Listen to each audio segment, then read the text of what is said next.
else. Oh, there it is. There's a notification where you might be live. Do it. He done pushed the damn button. We'll do it. This We'll jump out and go to your channel. This Hangout on Air is live. Hangouts on Air is going away later this year. For quick live streaming, try youtube.com/webcam. Whatever the F that is. I guess we'll figure it out. That's the first time I've seen the Night Strike. Did you try the showcase button yet, Midnight? What's the showcase button? And it's like, Let me is it click like it. It's a little hang tag thing over there on the left. You should try that. Push that. Yeah, try that. Is it the showcase showdown like in the daytime game show? Might be. Might be. You say it's a skin Get your tag? bid. I bid $10,532.23. Hey, what am I pushing now? What, I don't see no. If you push the showcase and it turns on my camera, just remember I'm Porky Piggin. All right, so I don't know what showcase is. I don't know where the button is. It's the pressed it little before. yellow taggy things beneath gold your screen buckets. share. Just do it. Everybody press the button. I'm going to say it one more time. I don't know what to push, so I can't push On it. the You guys left, are telling me to. button that looks like price tags over on the left side of your Hangout. Robbie will do it. I don't have that. Press it. Get Robbie to do it. I don't have Robbie that. is doing it. Tell me again. Tell me again to press the thing that's not Press there, you it. asshole. Press Press it. it. Press it real good. Would you press the name button already? Push it Jesus real Christ. good. You guys suck. He's lying. He has it. Hey, that is I've true. got- Gizzard Gary does suck. We heard it today from Yep. Yankee Marshall. That's a fact. Oh, It's That is a documented. fact. I heard about it, but I didn't hear it myself. So I'll have to You guys I'll have to make go me back and do rough. some research. All right, so let's see what's going on. We are live. Hello, YouTubes. Hello, internet. Hello, gun channels. Hello. Hello. Hello. You didn't Hello. Hello. Happy Father's Day. Sounds like Teletubbies. Hello. Hello. Ooh, can I You be little- the green Teletubby? Last Sure. from Farmhouse. Hey, Rob. I wouldn't- La. I actually say that to my wife once in a while. Wow. Okay. Hello. Good morning, huh? Jeez. Jesus. How you doing? Try before Good she morning. kicks your ass. Somebody Horrible. mute Seven. What a horrible creature. Evan, what you should do is ask your wife what you get for $10. You are a bad person. You're a horrible human being. Seven, that is racial profiling. And racial profiling is wrong. That's right. What's up, Ape? You're all the way on the end. What's going on? Not a whole lot. Just had some family over for Father's Day. And let's see. Oh, got to try my hand at some 3-gun yesterday. The area range is kind of trying to promote itself. So they had maybe like a dozen or so people show up for it. It was pretty fun. So, and I will say that in the offhand chance that Foos is watching, I mean, not that anybody would watch this shit tank overflow, but I would say that the wonderful blue jelly bean freedom seeds worked flawlessly. Good. Nice. Wait, are you saying nobody's watching this upper decker go down? I don't think anybody's watching this lower decker come up. Now, important question. Is that the same blue that you were using in the Snosberry soda that got me sued? No. If there's any legal action against you, it's for violating your NDA. Look, just NEA? because Violated NEA? because it stained your toilet blue does not mean that you had the right to have your urine tested for any possible contaminants. That violates your non-disclosure agreement. Yeah, it was only the diet Snobberry soda, and nobody drinks that because if you're drinking Snobberry soda, Snobberry you have to full fat. Gizzard, what's going on? You fell asleep. Gizzard sleepy I have times. no damn idea crack me what's up. going on here. Not a whole lot. Thanks for the invite. Oh, absolutely. Kingpin, what's going on? You get wound up today or what? No, I stay pretty level-headed today. No. Oh, what the hell? Slacking. There's always tomorrow. That's true. Who is next here? Budget, is that you? I'm not seeing your icon. That's weird. Oh, that's because I have my stinking camera turned on. How about that? Oh, There. It was just it was There totally you go. black. And I was like, why can't I see that icon? I thought it was glitching here. Yeah, no, I'm on my way home from work, and you saw the wonderful darkened interior of my car. Bringing the darkness home with you. That's right. And I think you're echoing.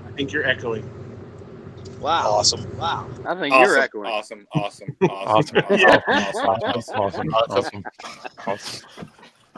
Hello. But no, Budget. We just did Budget. Obnoxious. What's happening, man? Obnoxious, what's happening, man? Speaking of staining your toilet blue, I will let you know that if you have a toddler and you give them like a full-size Cookie Monster cupcake, you will see blue come out the other end. Oh yeah. Whoa. But That's good to know, man. I want to try that. That's I'm definitely a thing. gonna get my wife one of those. No. You're a weird dude, man. Patriot, what's going on? Yes, sir. None of that. Just hanging out with the daughter today. Had a good day. Good. Aw, Good. that's nice. Sargemus, what's happening? Oh, not a lot. Had a good day. Looking forward to the closer. Sunday nights at 10:30. Slap your kids around a little bit, teach them a lesson. Heck yeah. Whoosh. Don't lie. No one looks forward to this thing. Seven Wonders, what kind of incriminating bullshit did you do today? I know Sure you did something. Nothing. Mm-hmm. I'm sticking to it.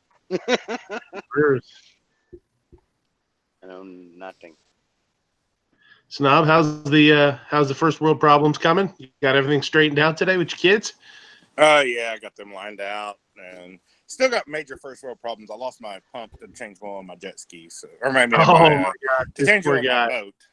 Oh boy. So man. Next thing you know, he's gonna have to put gas in his Lamborghini. You got to drive all the way down to the gas station, and I know it's tough. It's tough. Hey, when I drive the Lamborghini, damn it, I go to the full service stations.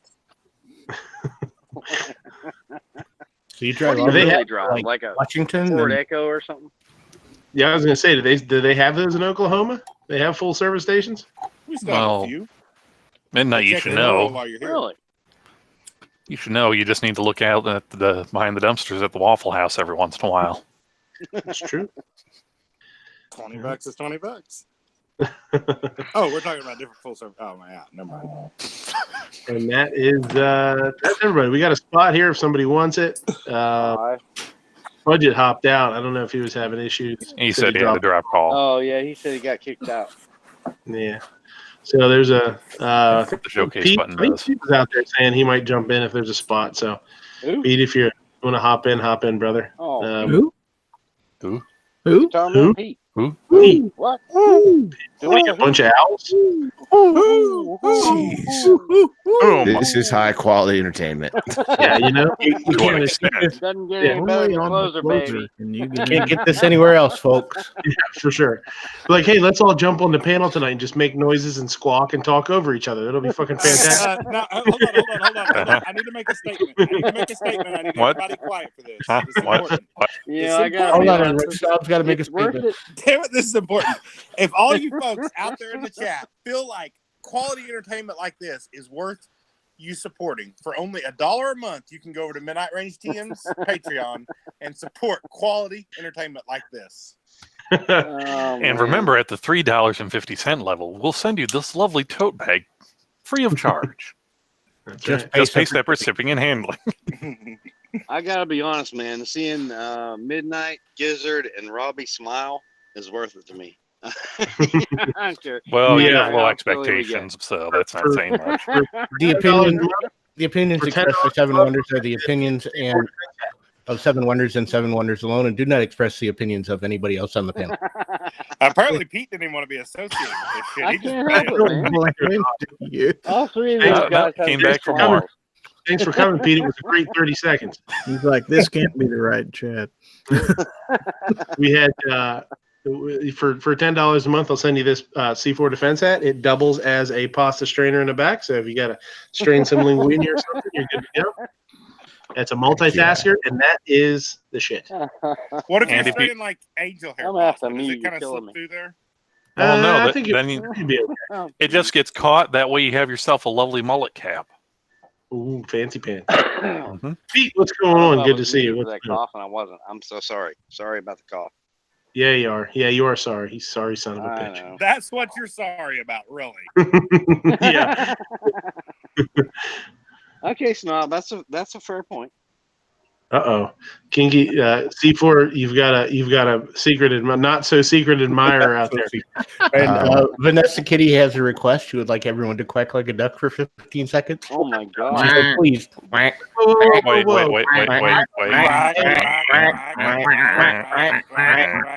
Wait a second. We need an official timer, so you guys got to start all over again. Oh, yeah. I'll start counting and you guys quack. Okay. When should we? I thought What I are was you? crazy. What Wait. Do we Are need we to have a stopping vote on who official 15 or counter is? stopping after 15? Should we have a vote on who the official counter should be? Ain't gonna be me. Okay, resume quacking, fellas. Quack, quack, quack, Crack. quack, Oh my quack, God. quack, Quack. quack, You gotta go through and hit everybody. Is that how it works? Did you read what your wife just Oh said? my god. You're killing me. My dog's even quacking. Wait, Let's see. goddamn Snob, you And are y'all thought I was crazy. No, you're crazy. Snob. It's nice and quiet now. Quack. Took me a couple minutes to mute everybody, but now it's nice. Oh, that's funny.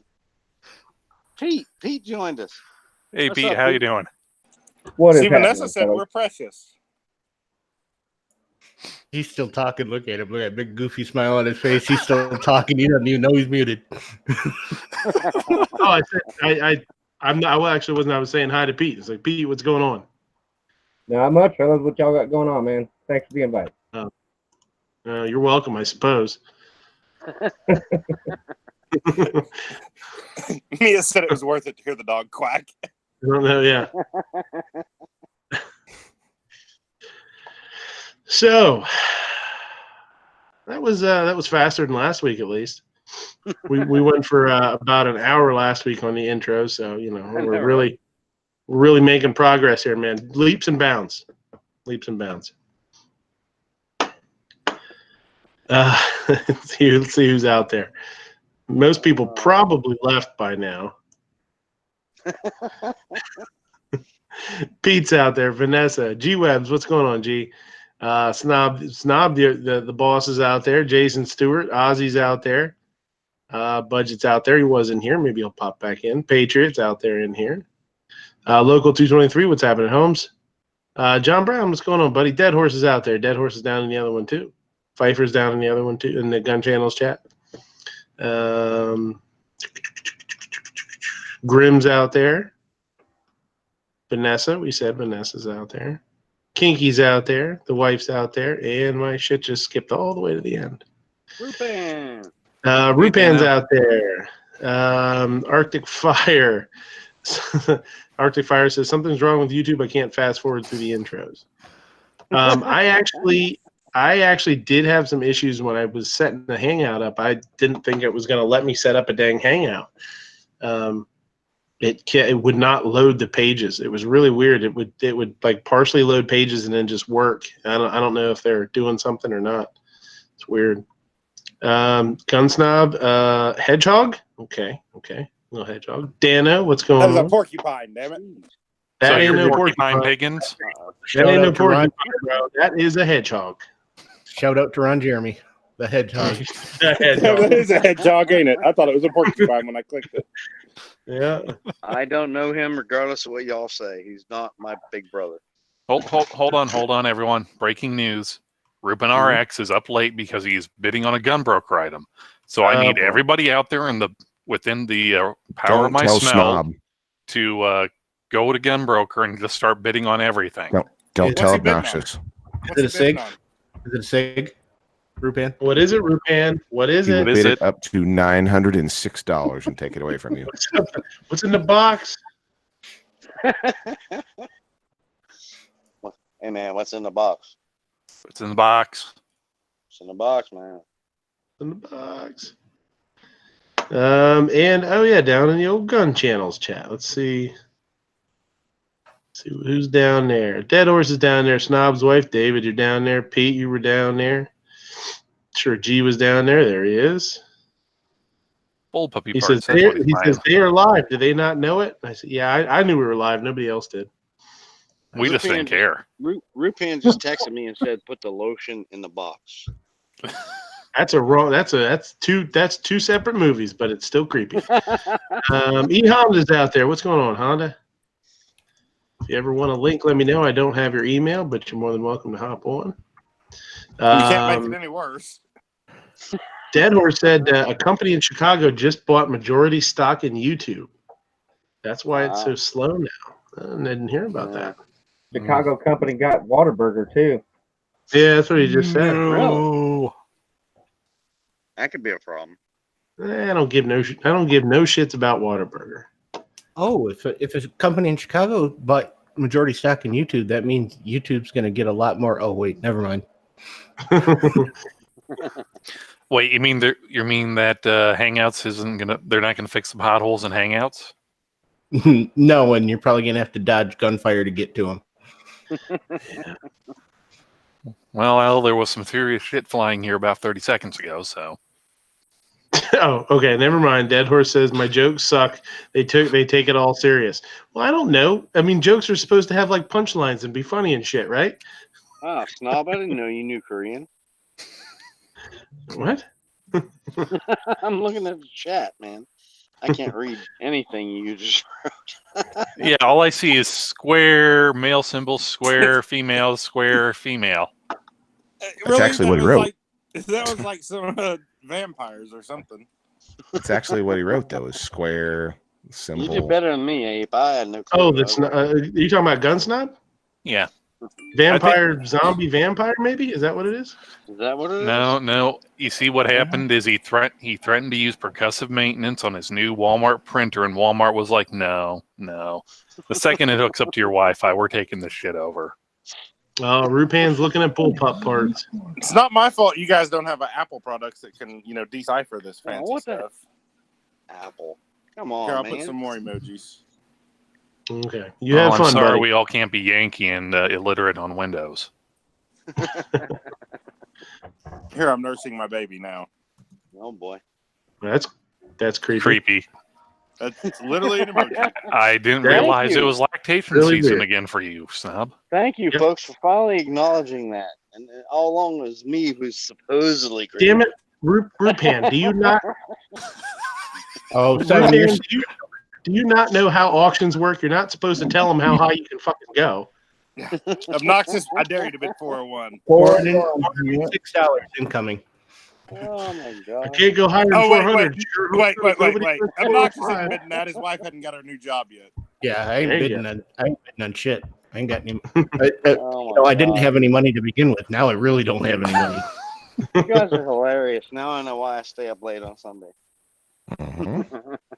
What do you have to do tomorrow other than hold a water hose all day? He's I'm trying to think. think. Hose in your hand. I'm The shopping problem for is- a Murano to replace my destroyed Pathfinder. That counts. Yeah, screw that Murano. I didn't like. I looked at Muranos years ago. I didn't like them. Really? Too small.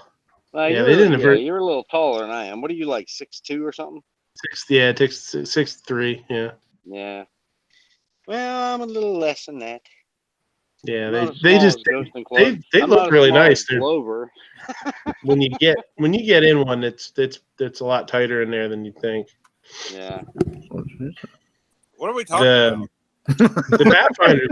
The new Pathfinders are nice. I'll be I back in a picked minute here. I passed up a Pathfinder, and I probably should have taken the Pathfinder. Yeah, Pathfinders are cool, man. Well, never mind. Go ahead. Yeah, they're nice. Whatever. I gotta spend 20 minutes on a Pathfinder. That's fine.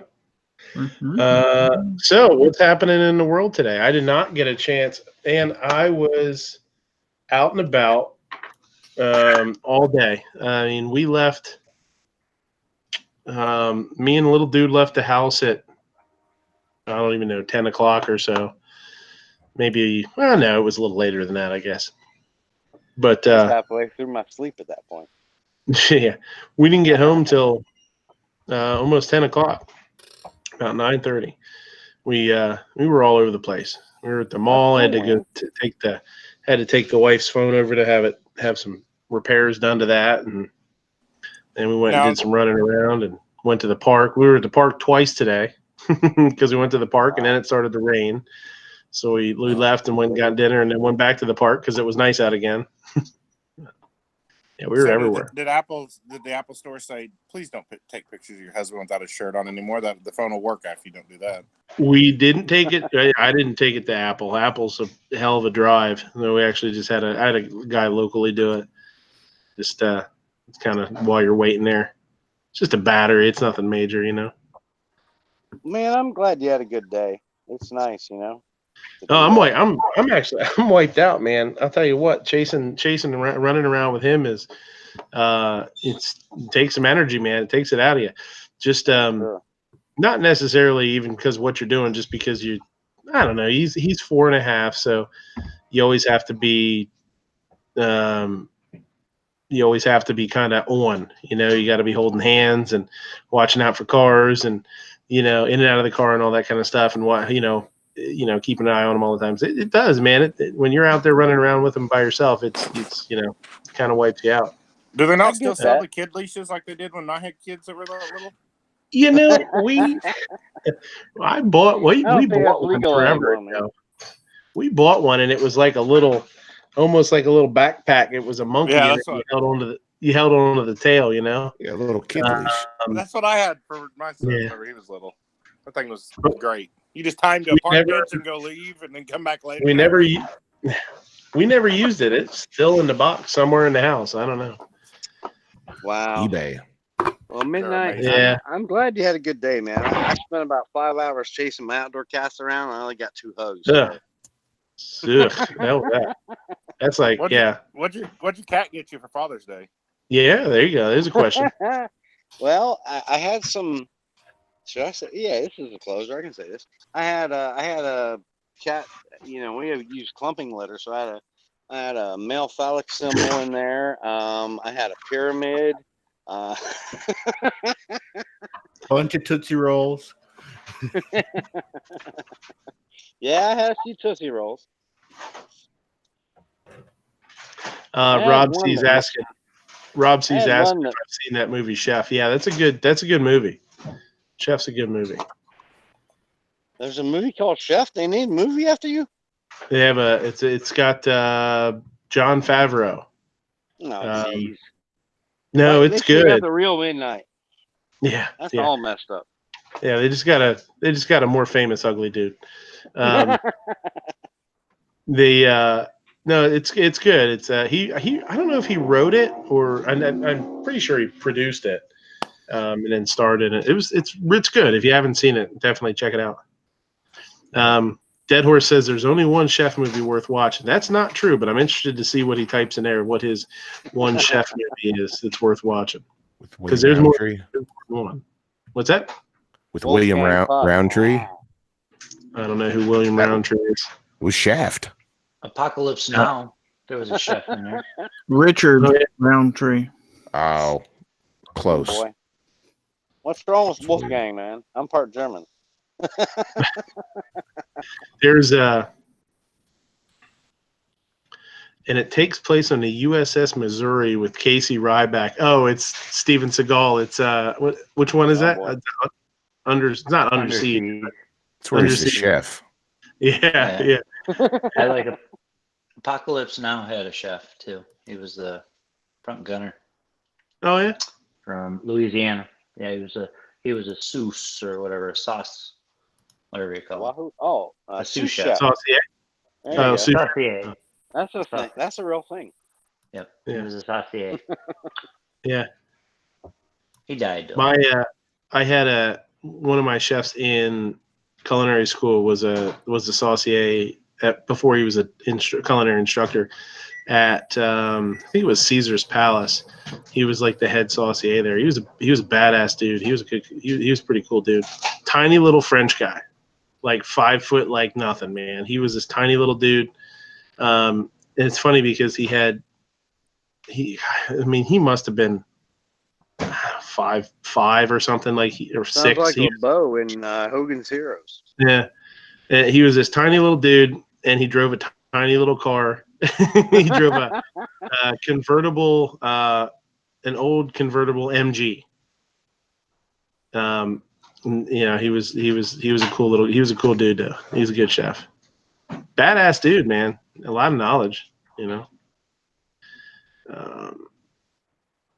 Steven Seagal and Chuck Norris should do a movie together. There you go. Why not? Everybody else is doing movies together. But yeah, Chef is a good movie. And there's another one. It's called Big Night. That's a good flick too. It's got Tony Shalhoub in it. It's an older one. Really? Yeah, they own him since Monk. Yeah. Good Night's or no, not Good Night. Big Night. I'm sorry. It's called Big Night. It has a couple other famous. It has more than one. It's got a really good cast, but it's a while ago, so some of them weren't super famous then. And it's just about these two brothers. One of them's a chef, one of them's the front of the house manager, and their restaurant is not doing well. And they have a food critic that's going to come and critique the restaurant. And they called it the Big Night because it's their big night to save the restaurant. And they invite all sorts of people, and it's just like this big crazy, like, I don't even know what they did, like 12-course meal or something. Yeah, it's a neat movie. It's pretty cool. They do a dish in it called timpano, which is really neat. It's almost like a lasagna, but like on steroids. And it's traditionally supposed to be done in like a bowl, like a round.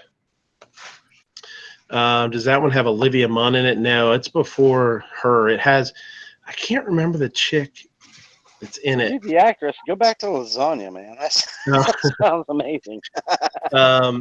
It's almost like a lasagna, but it's round, so it's circular and it's done in like a bowl.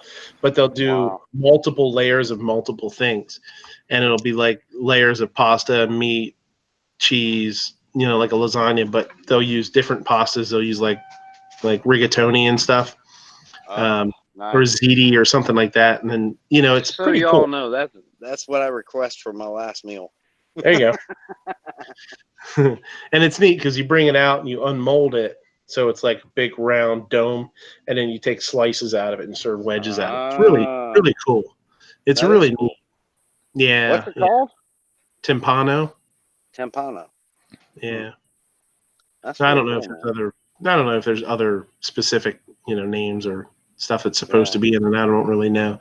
Sounds I remember doing, but that's a neat, Vanessa says Big Night and Chef were fun watch. Yeah, they're good movies for sure.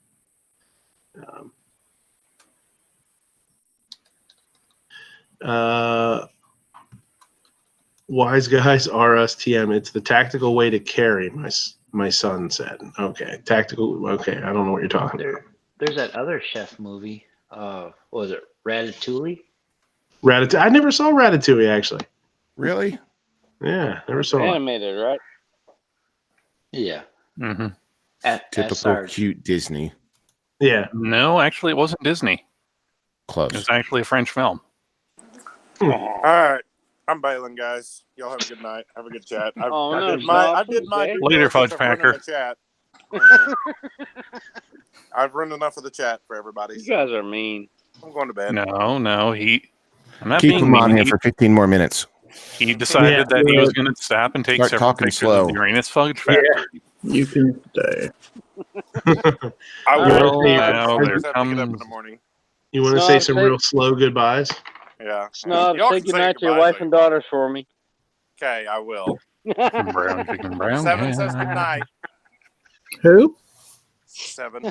And everybody else. I was telling Stacey. Nice knob. Night. Get out of here, for Christ's sake. All right, where's Armor Dragging Max? it- I want to quit make sure dragging he it gets out. my spot. Go. I want to make sure Armor gets my spot. Nice. Shutting up, man. That was a Bugs Bunny thing, wasn't it? What? I'm gonna shut up. All right, shutting up. Yeah, shut up, Muggsy. What was it, Muggsy and Bugsy? Remember those two? From the old. Nope. The short guy. Yeah, one of them was like a big dumb idiot, and the other one was like they were like gangsters. One of them was Muggsy, and he was like the big dumb idiot, and then Bugsy was the little James Cagney gangster. Yeah, exactly. Yep. Yeah. Cagney Shut up. caricature. Good job, Try Abe. saying that 5 times fast. Yeah. Shut up. Shut up. You can't do all like you're not even allowed to show 95% of the cartoons from back then anymore. Oh no, God, when we were yeah. kids, oh my God, can you imagine? Yeah. If they showed the stuff we watched when we were kids, oh my goodness. Yeah. All the stuff you watch friggin' is bananas. All the World War II stuff from Bunny and yeah. Right? All the Wile E. Coyote and Roadrunner. Roadrunner stuff. Tom We were and trying to Jerry. kill each other all the time. Right? I Yeah, actually I saw don't I saw think a I really would fly. funny I saw a really funny picture on Instagram the other day that referenced and I couldn't believe, I mean, they didn't reference it, and I couldn't believe they didn't. And in the comments of it, I referenced it. I said, "Who the hell painted this freaking Wile E. Coyote?" And it was some road, and it was a T intersection, right? So at the one, there's a straightaway, and then there's the T where you come and you have to either make a left or a right. Well, somebody painted a mural there that made it look like a tunnel. No, not in Yeah. real life. No, real life, yeah. No, Real life. seriously? Yeah, Oh, yeah. I they're saw a gonna- they're picture of gonna it on get sued Instagram. in no time.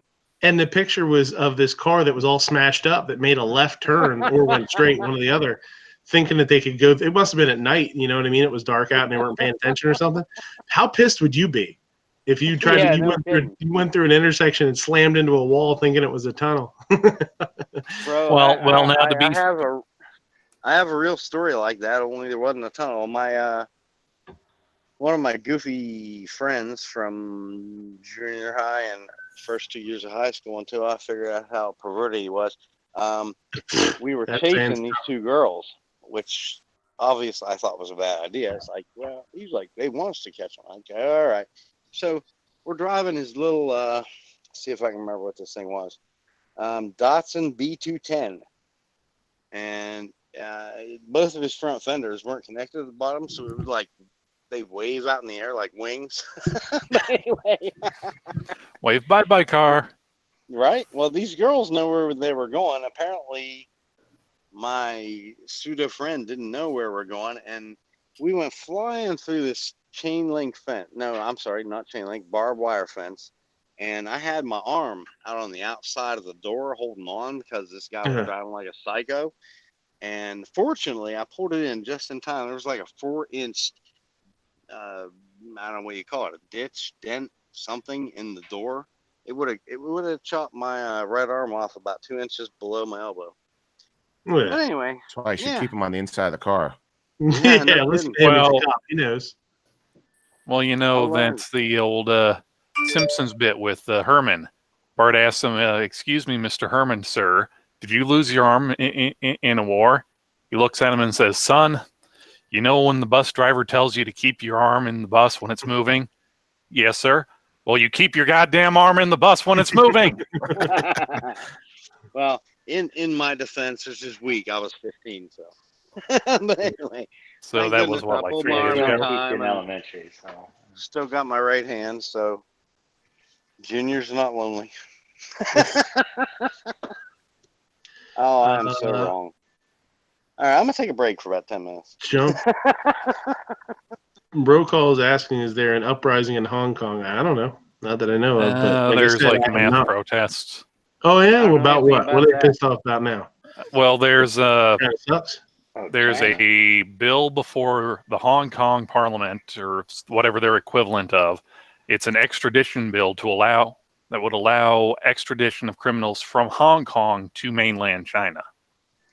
Yeah, because they were supposed to, when the Brits left, they were supposed to have control of their own of Hong Kong, and ever since the Brits left, China's been kind of stepping in, taking over, and it's a big mess over there because the people that want to be in charge, they really can't.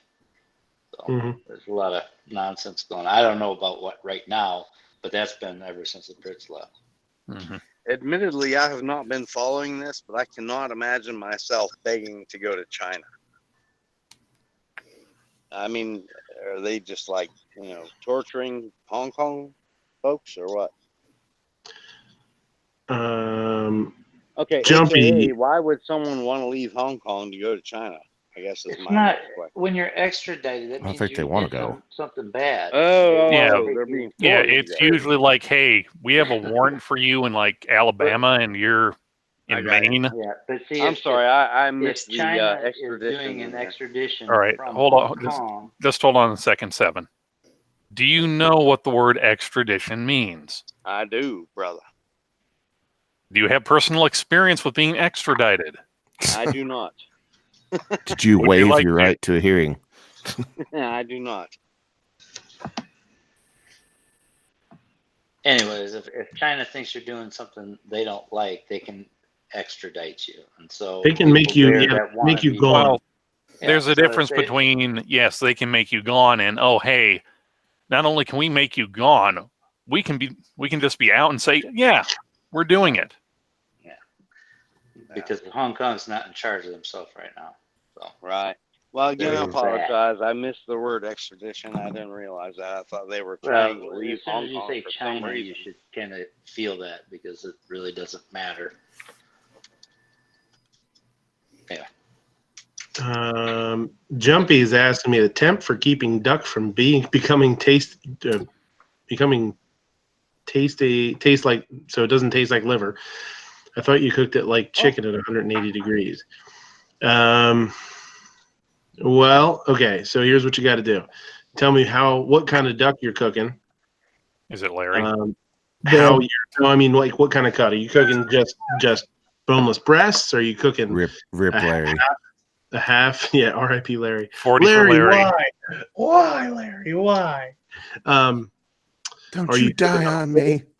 Yeah. You clucker, listen to me. Give him a little CPR. What cut? How was the duck prepped? And then we can talk about it a little bit. Because no, you don't have to cook duck. You can eat duck mid rare if you want to.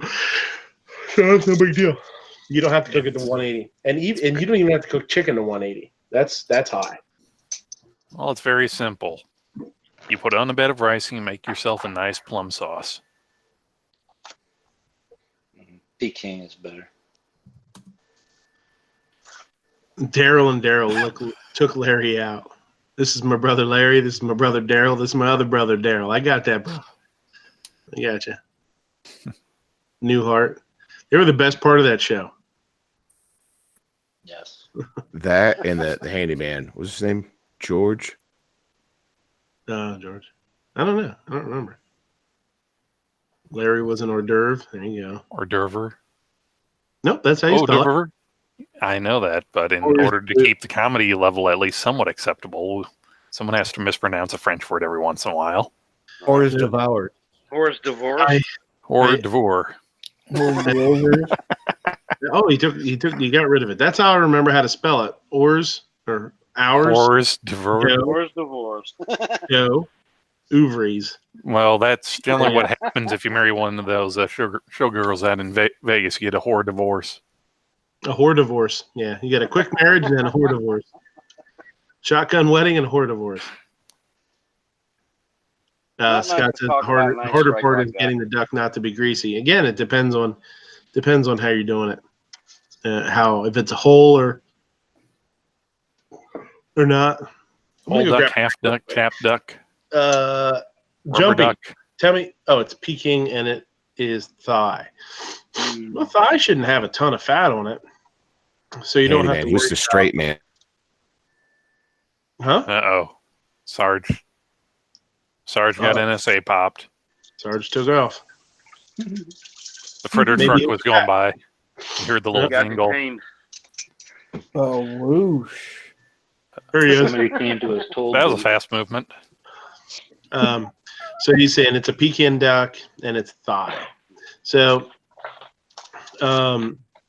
what's nice about the breast is the breast meat of the duck is it's got a really thick like layer of fat on it. So it's kind of nice. You could sear it really hard and then render it down. Do a good job like that.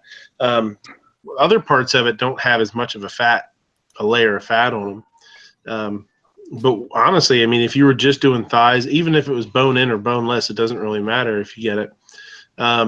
If it's bone in, which is actually kind of nice, and it still has the skin on it, just sear it in a pan real quick, and then throw it in the oven for a couple of minutes.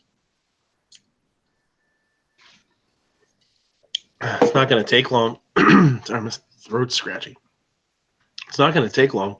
And you do not have to take it to that high of a temp if you don't want to, depending on how you like it. Now, if it's on the bone like that and you want something that's going to be fully cooked through, that's fine. Just take it to like 155 and let it carry over, or 160 at most.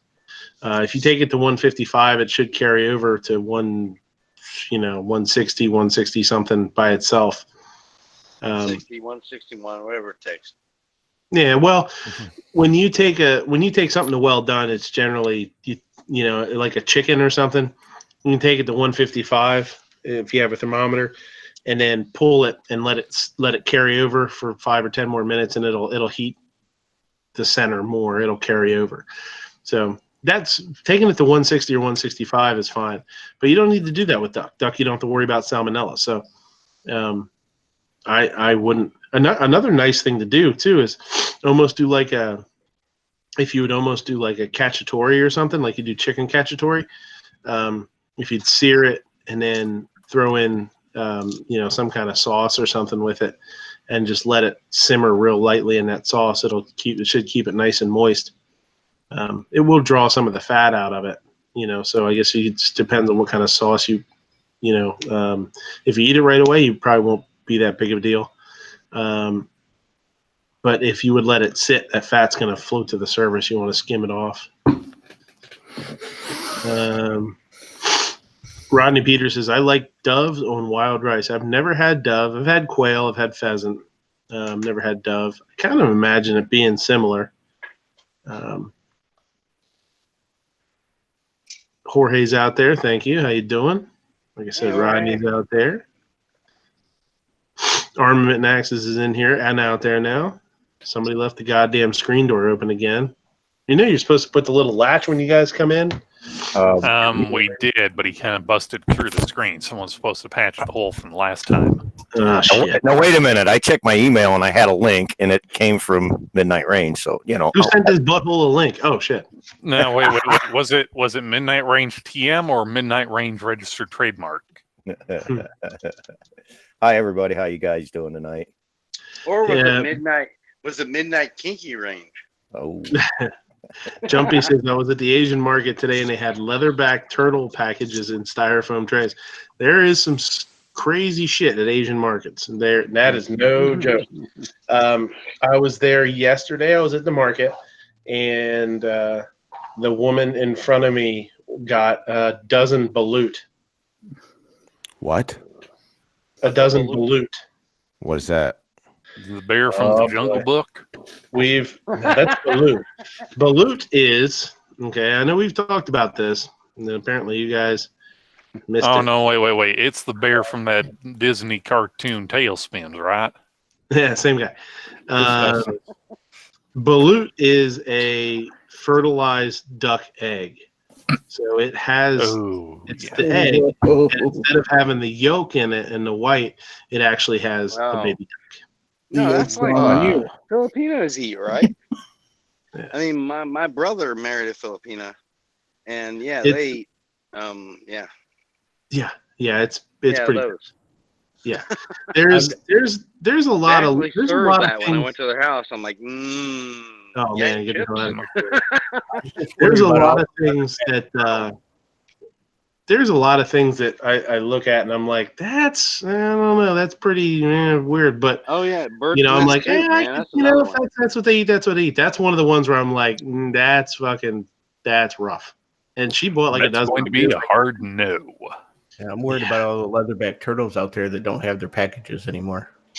Mm-hmm. You got any recipes for turtle there, Midnight? Because turtle package? Not turtle package. I heard turtle package.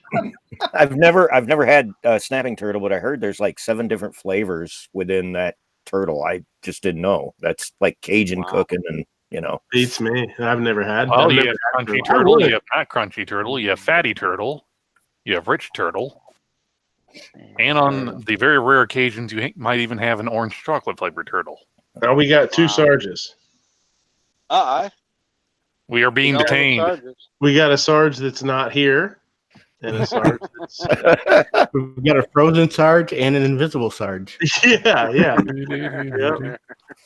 Who left the doors open in the freezer section? Come on, fess up. Oh boy. The apple fritters do not go in the deep freeze. Local 223 says crunchy bird embryo. Yeah, it's pretty. No. That's it's pretty like a Kinder egg if you want to scar the kid for life. Well, one Sarge is in the donut shop. I'm not sure about the other one. I'm gonna take you to the donut shop. That should be Can I introduce you to my best friend, the cop? Yeah. I'm gonna take you to the donut shop. Do Sarge who's a cop? Eating fritters all day, I won't stop. He's gonna reach into his bag and give you a big red flag. Oh my goodness! Wow. Free to go. I'm not reaching into that bag myself. But, y'all do what you want. So, if you want to send something to Sarge, send him a balloon. I'm sure he'll like it.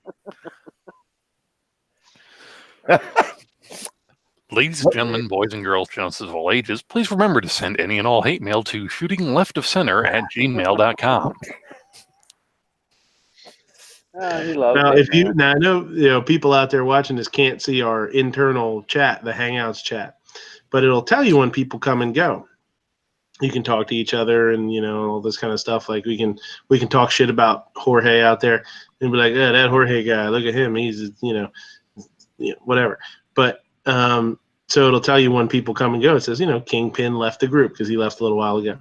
So it says C4 left, C4 joined, C4 left, C4 join, left, join. It's just him running around like a psycho. He's pulling a Patriots. He's stealing his shtick. No, my internet has kicked me off like 3 or 4 times. I just restarted my router. Maybe that'll fix it. Oh yeah, for sure. Yeah, I mean that's what you're saying about you're in and out like crazy. Everybody chill. Sarge is back. Did you yell at your kids like Yankee does to get off the dang Xbox? Yeah. I don't know. Everybody's asleep. Xbox. Yeah, you'll hear him yell at people at the toll booth. Didn't you ever hear Hank yell at Lola? What are you doing, woman? Get off the internet. Yeah, come on. Midnight, do you see what your wife has put out there in the chat? Uh-oh. I think he blocked her. I'm pretty sure that's a 7 Wonders question out there. 7 Wonders. Yeah, that's what did I say?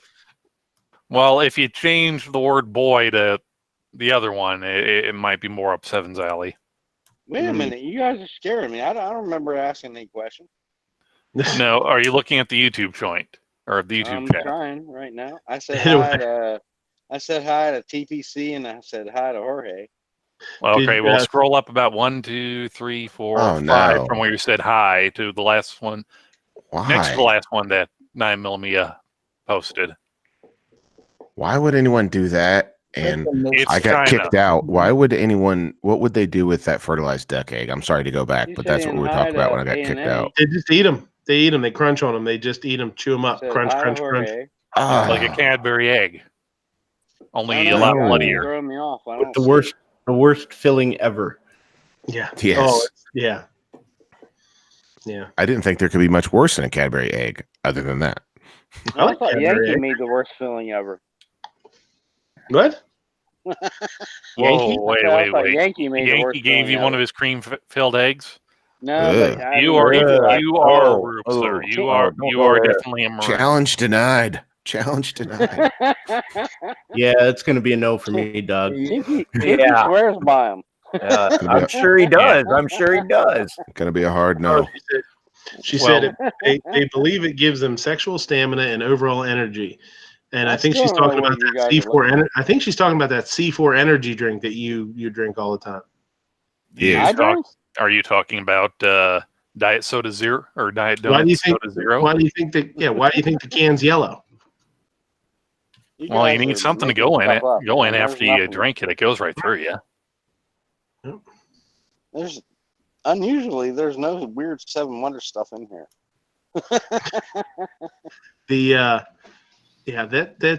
Asian culture sure does like to say that things are. Wait a minute. What? No, I'm trying to figure it out. What you guys are talking about? 10:33 p.m. I don't see anything. It's what my wife said. What It's not something you said, knucklehead. Oh, okay. As a matter of fact, it's the one right underneath where you said TCP ! Fingers crossed. 9mm. I'm not so sure that was PCP.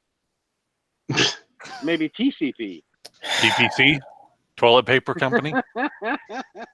Toilet paper collecting conglomerate? Conservative. How about RESPT? Come on. The wife is saying we confused you, but I don't think we confused you. I think you confused the shit out of yourself. Jesus. Mm-hmm. Yeah. It's 7. All right, I'm going to restart here in a minute because I have no idea what the hell you guys are talking about. Go walk over to your. Okay, here's what you do. I said TPC, thumbs up. And walk over to your what happened right after Mia that? says, did you ever hear about the urine-soaked eggs? Yikes. In China, they collect iron from pubescent boys and leave them soak and boil the eggs on low heat. Okay, yeah, I had nothing to do with that. It was not me, boys.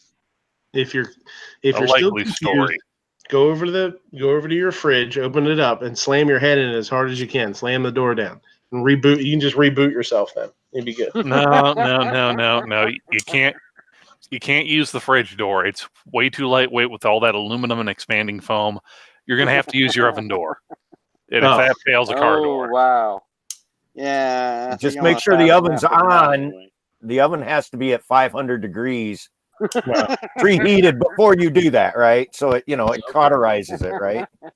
No, I said absolutely nothing. That makes sense. Ladies, gentlemen, Joneses of all ages, the opinions of Armin and Axis are the opinions of Armin and Axis. Scott, I know you got a better voice than I do, but that's my gig. Oh, boy. George, that's just wrong. I'm sorry, George, but that's just wrong. Jumpy asked if I've cooked with the fermented tofu. No, I haven't. And there's some stuff too that's Jorge, that's not right, Jorge. I'm sorry, I didn't mean to interrupt. It's because they all have hepatitis.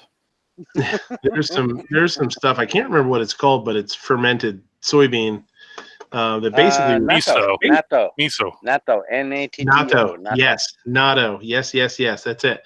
Miso is basically like a puree of it, basically. But natto is version of that. Yeah, natto is like nasty, man. Natto is the nastiest thing I've ever eaten from Japan. Yeah, it's like egg. It's like beans in snot, kind of. Yeah, and it's fermented. Yeah, fermented dramatically, like way past when you should normally ferment something. Yeah. So he's asking the fermented tofu. I don't know if that's. I'm not sure what fermented. I've never seen the fermented tofu, but I know what tofu smells like when it goes bad. Jumpy, are you sure you're just not going through your fridge and finding something that stinks and thinking it's tofu? Here's what I do. That is really cool about that culture, the Asian culture, culinarily, and what I do respect about it is they've found amazing ways to use things safely far past the date that they should be able to be used. And some of them are like as simple as like kimchi and stuff. Kimchi, is fermented. Good. Yeah, I mean it's wicked. I mean 99%. Yeah, you're not going to take gigantic bites of it like you would a pizza, but it's Yeah. pretty good. Fish sauce. You know what I mean? Like I use fish sauce at the restaurant all the time. It's a crazy product. It's really, really simple. It's basically fermented anchovies and salt and water. Right. It's gross, but so you're saying fermented? You mean there's alcohol in it? I mean fermented to the point of alcohol, or rotten? In other words, fermenting means rot, doesn't it? Or controlled rotting. Yeah, basically it's just left there to No, fermented as in no microorganism on Earth will be alive in it. Yeah, right. It's like which is why it happens to go right through you. Done in 7th grade. Have you heard of the pork that they let ferment and it's raw? No. Yeah, pork. I don't know either. You should check that one out. Yeah. Do they ferment it to make whiskey? I'm just curious because that's only one type of fermentation of fruit and like sugars.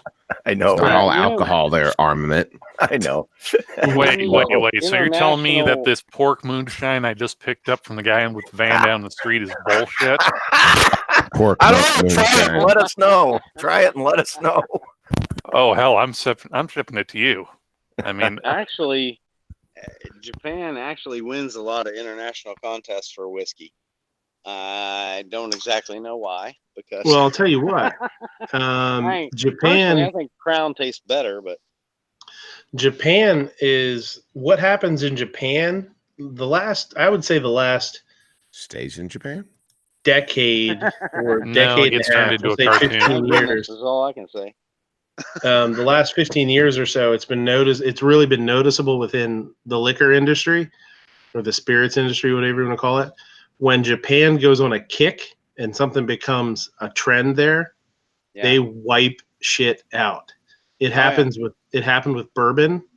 It happened, and now I think it's Scotch right now. Yeah.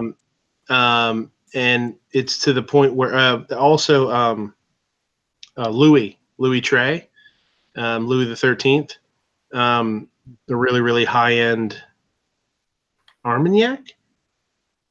I think Louis Trey is Armagnac, basically a brandy. About 6 years ago almost doubled in price. Wow. And it's because Japan, like as a whole, the country, it became like super trendy, and there was a big kick, and they wiped out the supply of it. And Louis Trey is like 100 years old or some shit, so it's not like they can just crank a bunch out. You know why though? But it happened with bourbon too. Scotch. Yeah, a couple of years ago, before Scotch, it was bourbons. It became like really trendy and really popular for bourbon bars and bourbon flights and just nice restaurants featuring that. And it becomes like an issue because there's it's weird. It's like it's odd. It's what happens here in small pockets of places seems to happen over there almost over the whole country. It's really wild. I know the whiskey in Thailand tastes like plastic, and so when I was there, we'd get Go figure. black market Jack Daniels. Oh yeah. Yeah, because that was the only thing you could drink. It had like a real bad plastic taste, and that was any bar. That was in 2000. I wonder if it's just not sent through charcoal. That's probably not. They drink coconut water over there, and that's horrible too. Yeah. They probably make it, don't really filter it, or if they do filter it, they just half-ass it, and then. Now, also, whoever the color, obviously, I mean, most people know when you make alcohol, all alcohol starts out clear, for the most part. So it just depends on what they're going to age it in. Yeah. Now, for things like bourbon, there's a very it's specific. It has to be oak barrels. They have to be virgin barrels, and they have to be charred. a certain and way. fit for no They less reuse than those for 4 some other years. kind of whiskey. Yep. I can't remember what Yeah. it is, but Right. And so when you start getting into other stuff, and there's actually, it's kind of cool. I think it's some Scotch manufacturers will actually use old bourbon, used bourbon I barrels. was just going to get to that. You were mentioning that. I was Tabasco like, does yep. too. Mhm. Yeah. Tabasco buys Jack Daniel barrels. Yeah, That's yeah. So you'll see, you'll see that kind of crossover. It's really cool. But I bet you they're just cranking shit out over there and putting it in just whatever the hell they want Tupperwares. to. Well, Yeah, I would totes. say if you go over there and you want Rubbermaid. beer, get Leo beer. It was the best. Leo? They would take the law the enforcement bottles. officer beer. Yeah, Or the Lion or the Constellation beer. Oh, okay, there you go. Anyways, they would spray it with a water bottle and put it in a paper bag and put it in the freezer. Well, the beer wouldn't freeze, but they'd keep putting cold coats of water on the outside. So by the time you got out of work, there was like a 1/4 inch of ice on the outside, and they give it to you so it'd stay cold all the way back to Bangkok. Did they give you a koozie not to freeze your hand holding a frozen bag? No, come on. It was like 90 degrees all night long. 100 okay. and something. So you probably held it to your head going, oh, this feels good. Yeah. And then Patriot, what happened once you got to Bangkok? One night in Bangkok. God, I hate that If I song. gotta explain it, you'll never understand. I do too. Wait. I've heard the song, man. Patriot, is that why you went blind? Because you spent more than one night in Bangkok? Well, that was one of my original things that I just wore my eyes out early. Yeah. Too much craziness. Looking at too much crazy shit. Ghost Tactical's out there. Hey, Ghost, what's going on, buddy guy? Long time Hey, no see. Ghost. Yeah. That reminds me. Time for Robbie to change his advertisement. Oh, well, the Ghost shows up. I bet he throws a Ghost card up there. Look at him. Son of a bitch. Robbie's a hoe.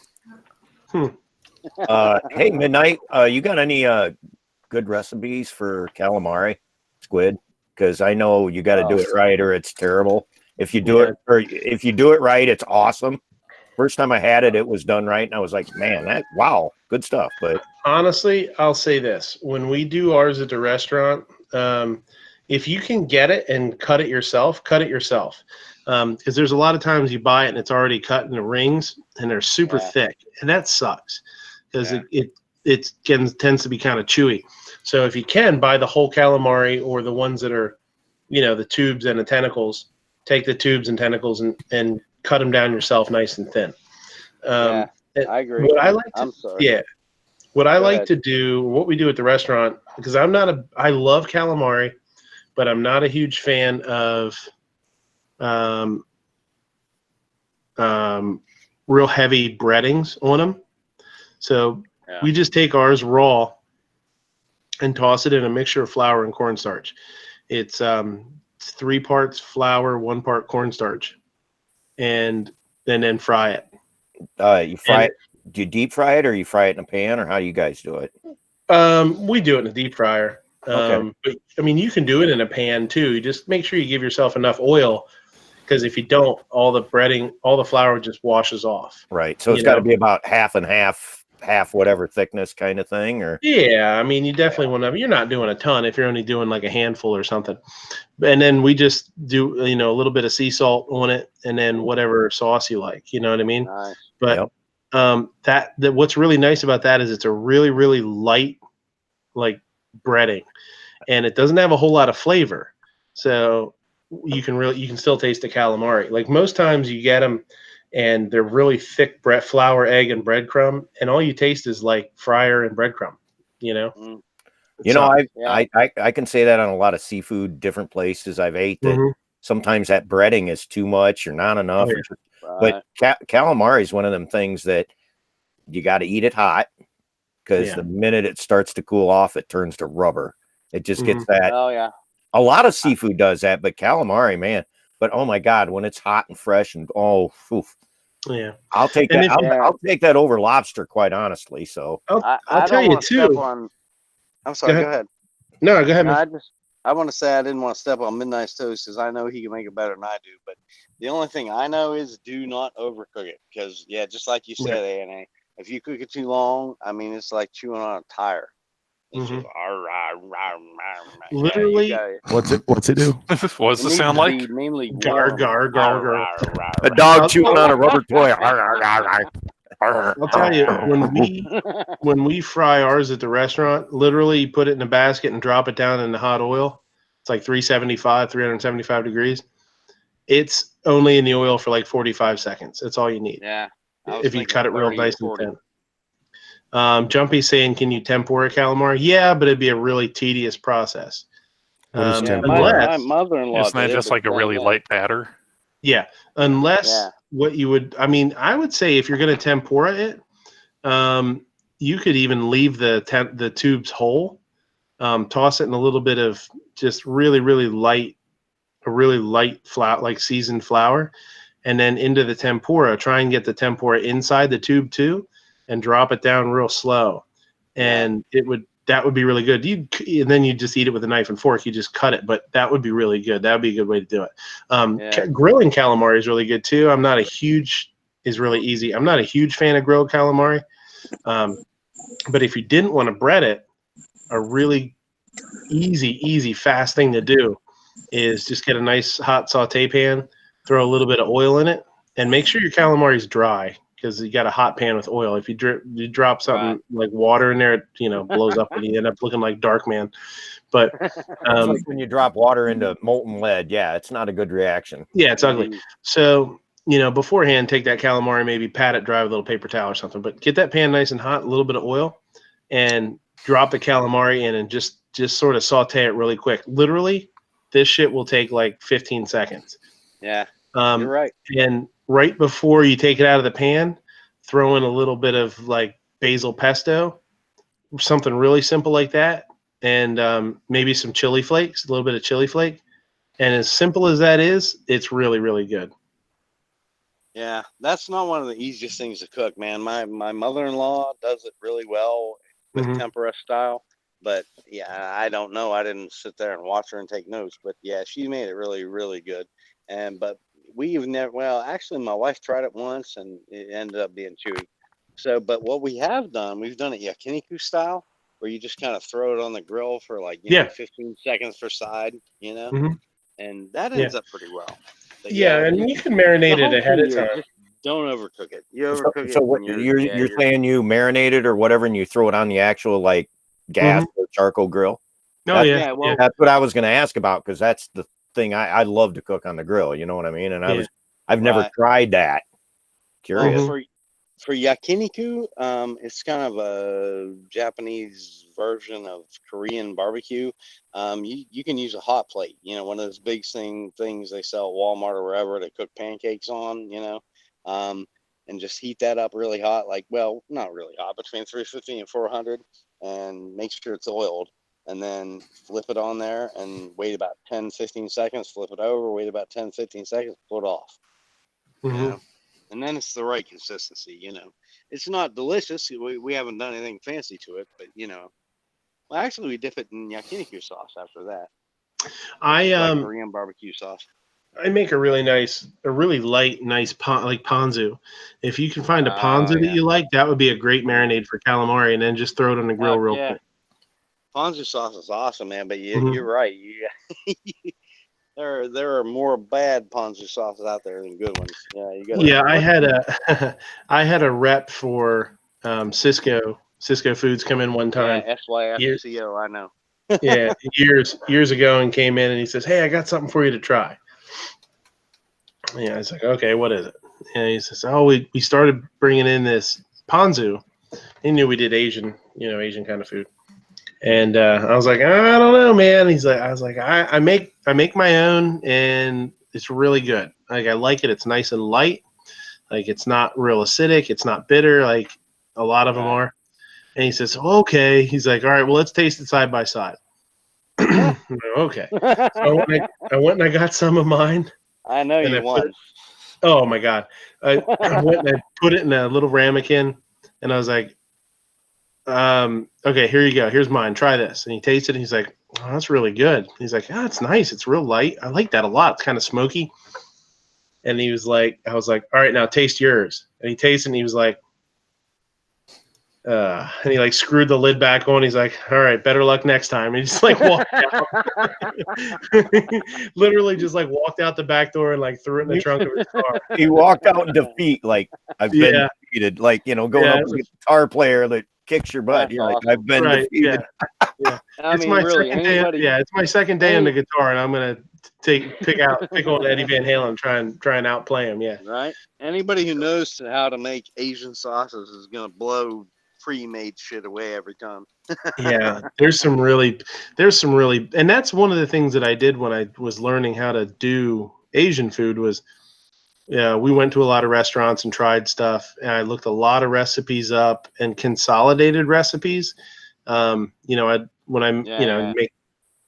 pull up 10 different kinds of sauce we do and look what's in it, all of them, and then sort of get all the ingredients together and just have trial and error, So you made your own recipes. You created and you found things that it's funny, for one, we've been talking about food and you're making me all hungry, but I come on here and we do talk about food. One, I love to cook, and I'm no culinary artist or anything, but throughout my life I cook and I like to do it. And when you get a good result and it's like, wow, that's amazing.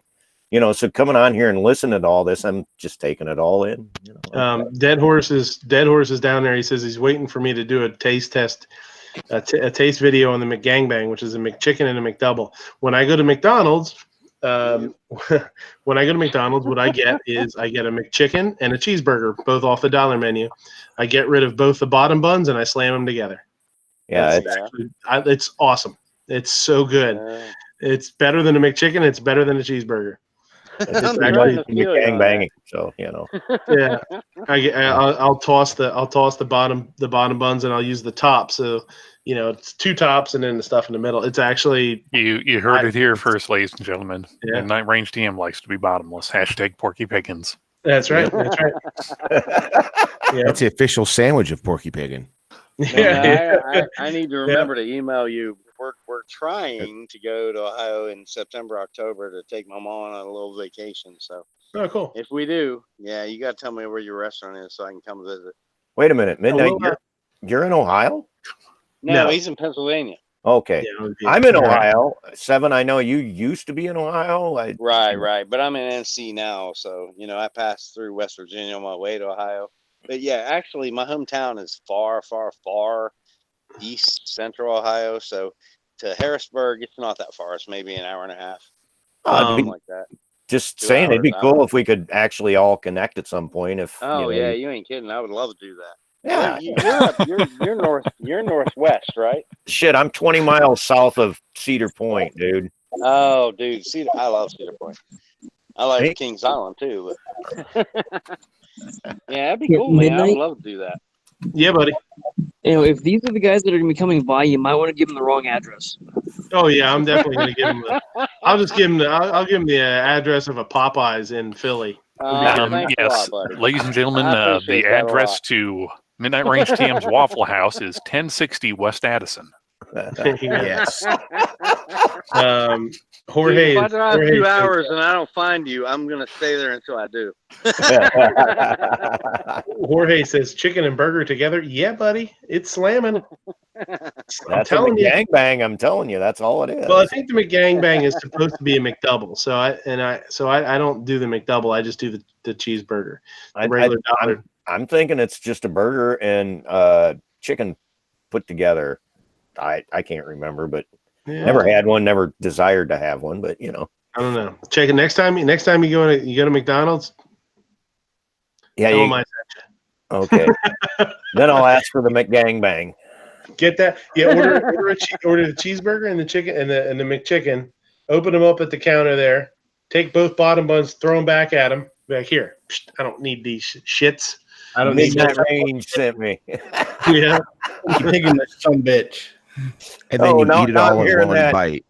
I'm hearing that Clint Eastwood music in the background as you do that. What music? What music armament?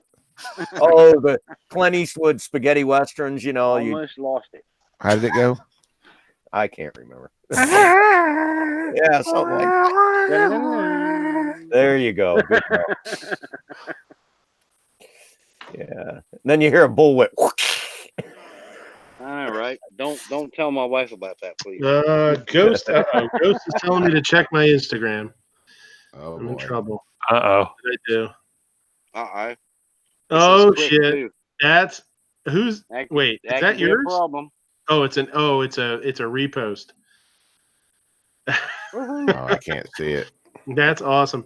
It's a Ghost Tactical put an Instagram post up. It's really cool. It's really neat. It's a Kydex holster, and it has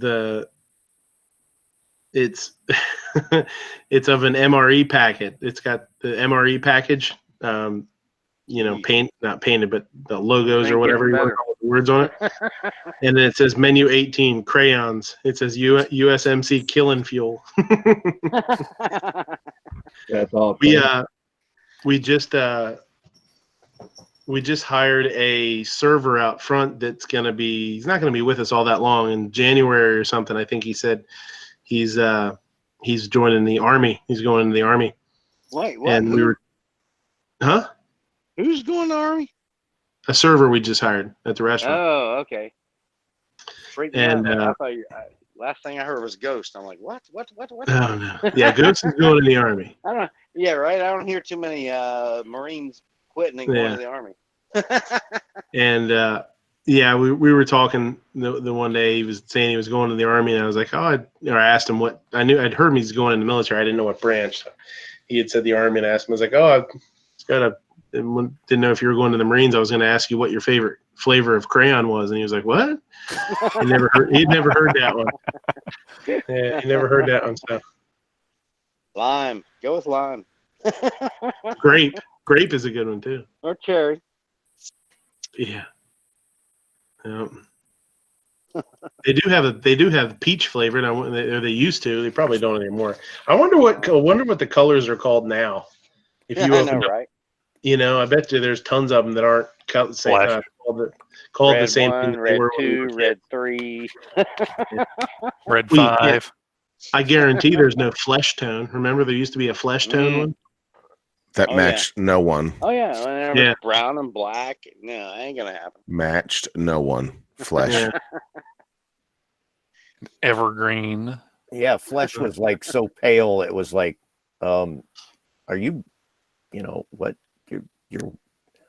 Yeah, it was. Dude, I'm white, but you are neon white. Yeah, I mean, it was like flesh tone. I'm like, what? They had that when I was a kid back in the heydays of. I know that was like a racist against obnoxious one. Mm-hmm.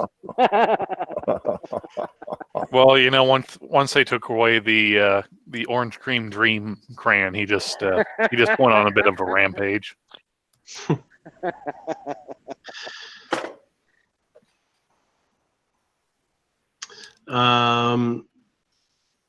Do you guys, man? How many are in here? Dead Horse.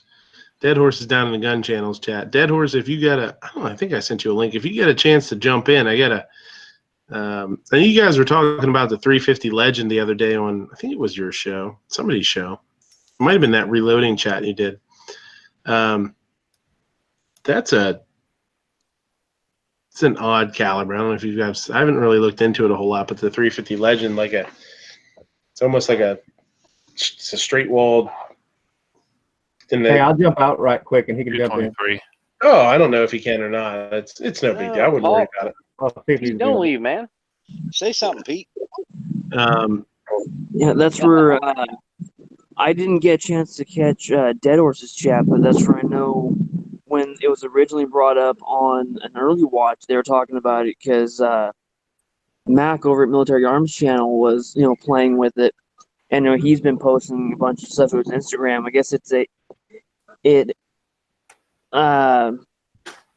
straight walled rifle.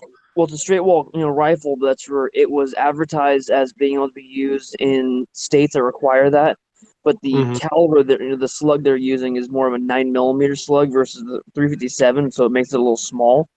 It's and weird because it head spaces off of the case mouth, and apparently some of the Winchester brass, varies pretty drastically in length. Like he posted pictures of two of them next to each other, and it was a pretty good difference.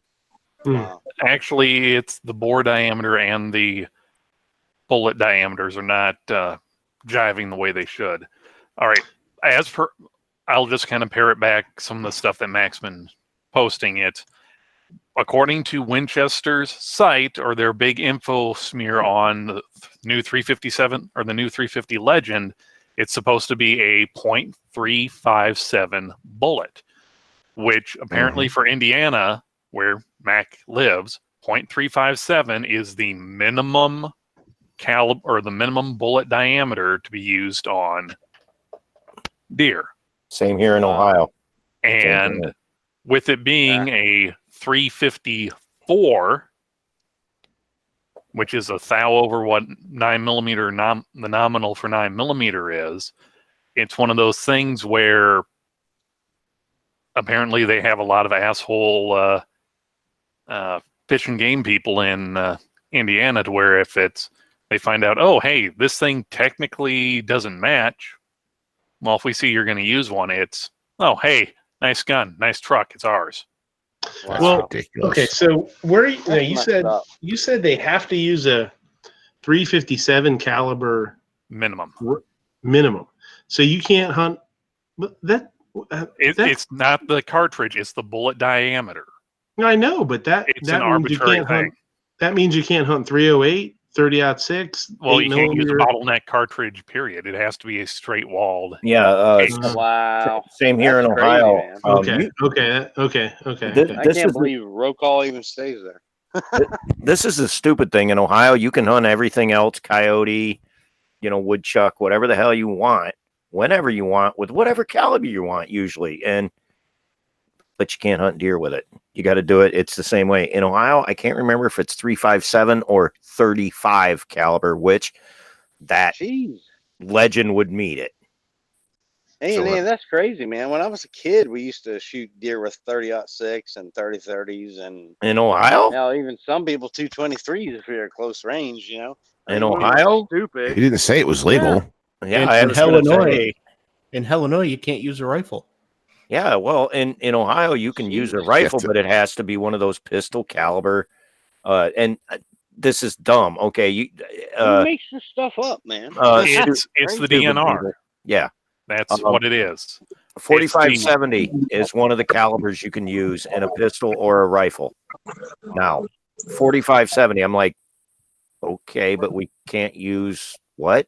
Yeah, it's just they don't make sense. They're just well, that's crazy, man. Like here in Minnesota, the whole thing beforehand was, well, that 30-06 can travel so far, and because here it's a little different. You have to be north of the I-90 corridor to use a rifle on deer. Anything south, their whole thing is no, it's too densely populated, and rifle rounds travels too far and can be so deadly if you missed or could go through. Wow. And yet, have you looked at the new breed of actual rifled slugs, not the Foster, $5 for $6 from Walmart slugs?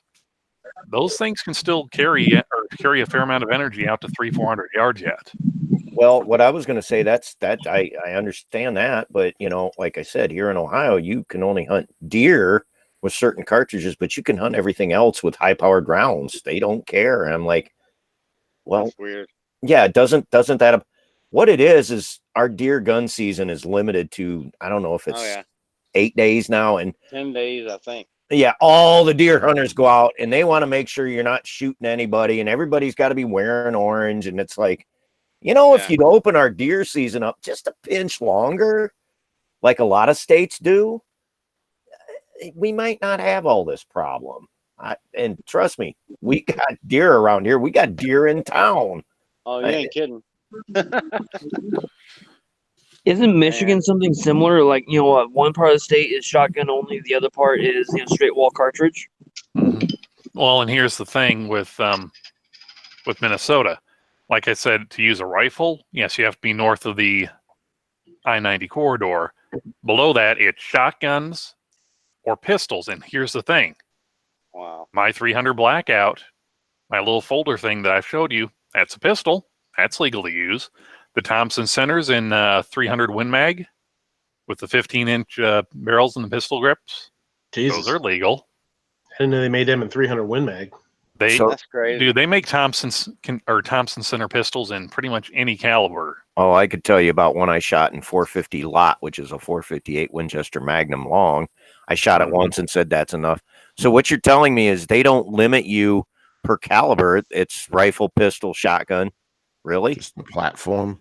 Huh. That's crazy. It's well, here's the thing. Up until I want to say 2010 or so, we had like this weird ass minimum caliber where it was anything used to hunt a deer had to be 30 caliber or above and meet a minimum length requirement. However, 30 carbine met that, but they made an exception say, no, you can't use 30 carbine for deer hunting. But then they opened up to say any centerfire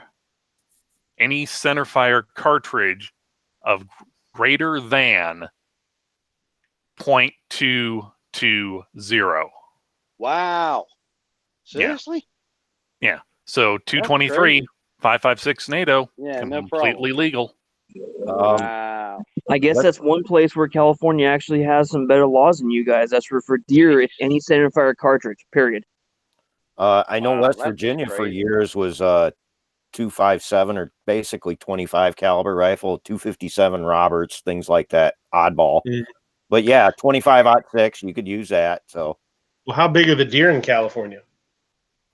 I don't know. They're all like vegan and such. They're kind of sickly and pale.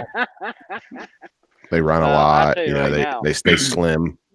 Deer in North It really depends on what part of the state. Deer in North Carolina are about half the size of they are in Ohio. I mean, it's dramatic difference. Well, okay, maybe not half. But, well, I've hunted in Ohio. They're at least 150% bigger. Minimum. I've hunted West Virginia where they don't eat much but pine needles, and they're mountain deer. You know what I'm saying? But man, the deer around here in the last 2 years I've taken, massive. They eat. Oh yeah. We have all the crops you want, and we have orchards, and I'm like, they eat better than the cows, you know what I mean? And they run. Cows just stand around. They run. So yeah, they're athletic. So yeah, they're a lot leaner. I found a picture of a California deer if you want me to screen share it. Oh, do it. Oh, here we go. The size of them. Yeah, they're about that big. There they are. That's full size. Wow. No wonder you can use a 22. Yeah, nice. I mean, seriously, you actually take them with a slingshot. In Ohio. I mean, in all seriousness, you could take them with a strongly worded negative criticism. Yeah, really. You can just hit them in the head with a hammer and they'd fall over. Come on. Yeah, there it is. California. I mean, in Ohio, you can saddle up and ride a deer, you know, if you get them to cooperate. But okay, that's a thing. The biggest deer I took in Ohio was with a Taurus 357, 6-inch, 158 grain XTP bullet. My load, can't remember what it was. I took him at 75 yards with open sights, and I had to shoot him a couple times, mainly because by the time I got out to my deer, there was 10 other hunters that would have claimed that deer. Oh, jeez. But the first shot was a killer shot. He went down to his knees, and he, you know, and as soon as he went down, I'm walking out to him. He starts to get up. I shoot him again. I'm like, no, you're not going anywhere. But it's strange seeing him. I didn't realize he was 75 yards away because he was so big. Right. Huge 10-point. And as I'm walking out to him, my eyes are just like, holy crap, this thing's huge. And yeah, I've killed deer in West Virginia, and they're not even, you know, like a 10-point in West Virginia, it's like 2/3 the size of a 10-point in Ohio. You know what I mean? It's just they it's a big difference, man. I mean, it's the same way here. I mean, you know, 100-yard buck in Ohio looks like a 50-yard buck here. I mean, you know. Yeah, that's where here in the valley we're shooting a lot of you know, blacktail. And even in the lower elevation mountains, the same thing. You're shooting at a black-tailed deer. So a 90-pounder is a pretty good size one. But that's where you start getting up into what we call the X zone, which is on the leeward side of the Sierras in the northern part of the state. It's the desert deer. You're getting into muleys, and those things can get pretty good size. So it really depends on where you're hunting. These whitetails in Pennsylvania get pretty big. They get some nice deer up here. Mm-hmm. So it's all the corn and soybean crop that's around that they can just eat to their heart's content. Yeah. Well, and the thing is too, depending on the diet, and that's why deer grow bigger than others. Like I said, here in Ohio, what they have to eat, it's the perfect spot for them. You know what I mean? They got crops and everything. Taste the difference between a grass-fed cow and a grain-fed cow. A grass-fed cow will taste wild. Now, taste the difference between a northern Ohio deer and, someplace like West Virginia or wherever that they don't get to eat what they do here. And it's the same thing. It'll taste like a grass-fed cow. The deer in Ohio, the last two, like I said, you had to look for the wild taste in them. They were just delicious. So get back to the cooking thing, right? Yeah, I was actually going to ask him about. I was actually going to ask about that. If you had any recipes there for wild deer there, Midnight. Yeah, I mean, I'm pretty simple when it comes to venison because I like venison. I like it. I grew up eating venison literally with just burgers, venison burgers, deer burgers, and elk and buffalo and stuff, without just salt and pepper, and that's it, and especially when we did burgers or whatever. But so I really learned, I can't even say I learned to like it. I just enjoyed it, but I grew up eating it really, really simple. So I enjoy it very unmessed with. Wow. But it tastes so good that way, right? Yeah.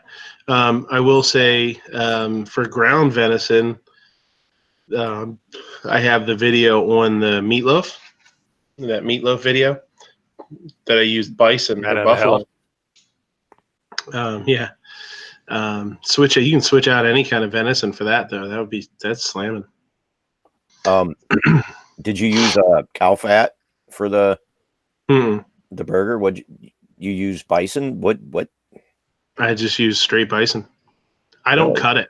Yeah, that's what I mean. I like it. Even when I was young, when we would get, if somebody in the family got a deer or whatever, we never cut it. We never had it cut. Now, sometimes, my cousin would, I guess, but my grandpa and I, if my cousin would get a deer and offer, a lot of times, they'd offer something. They'd be like, hey, here's a couple pounds of, do you want a couple of pounds of ground venison, ground deer? And my grandpa would always say yes, and we'd take it up to camp, and we'd usually eat it at camp because my grandmother wasn't a fan of it. But that was just us then. You know what I mean? That was just our thing. But yeah, I've had people go. My boss, matter of fact, he had a couple of old Angus cows that he butchered, and he says, "Here, I got some meat for you." Hands me this 5-pound bag of Angus burger, and I'm like, "Okay, thanks." No, I was just wondering. Most of the time when they do make venison or wild, they add because venison fat is the nastiest, driest, craziest. Get it cut off the meat, but when they make burger or ground, they actually add something to it to make it stick. Usually a cow fat. Well, yeah. I mean, a lot of times when you do ground venison and stuff, yeah, you'll add beef fat into it, or even pork fat, like fat back or something. Right. You just grind up some fat back and put it in there, and that's awesome. I'm not saying it's not most people would prefer it.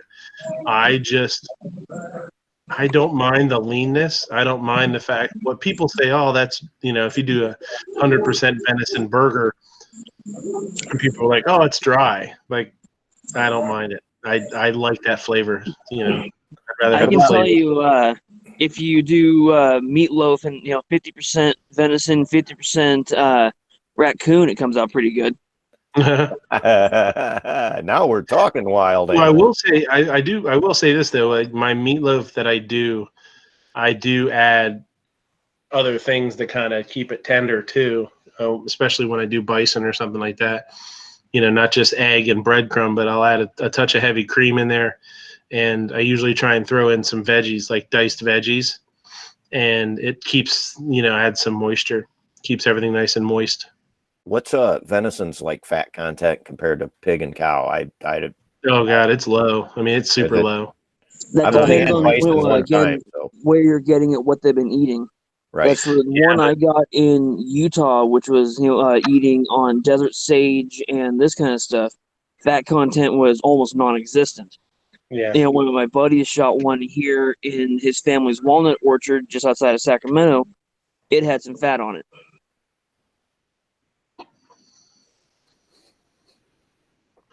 My little area of Ohio, we normally add like some beef fat to make sausage or something like that. Mm-hmm. But, yeah, and it's another thing. It's like lamb. I mean, you don't overcook it. You know what I mean? If you cook it lightly enough, it's still tender. But and lamb and deer are the same way. If you overcook them, man, you're screwed. Yeah, I mean that's the thing. Everything has there's a technique for everything, YP said they made venison pot stickers tonight, and he needs a recipe for a better dipping sauce. I was going to ask a recipe for backstraps, whitetail backstraps. They're usually really lean. Yeah, that's like the filet mignon, and you can cut them. Oh my God, they're so good if you do them just right. And but if you overcook it, it turns into shoe leather. Yeah, honestly, but you got to do it just right, just like filet mignon. You grilling it, and so many minutes. Yep. Oh, well.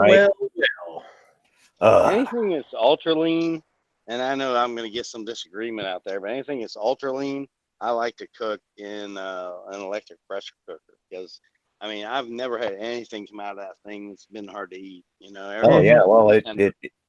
Pressure cooker makes everything soft. Do you guys know that Kentucky Fried Chicken pressure cooks all their chicken before they deep fry it? Yeah, that's what the Colonel originally was doing. Selling pressure cookers. They're not. That's not. That. Hold on. They don't pressure cook them, then fry them. They use pressure fryers. Oh, I didn't know there was one. So it's like a pressure cooker. It's the same thing. It's actually They put them. They drop them down.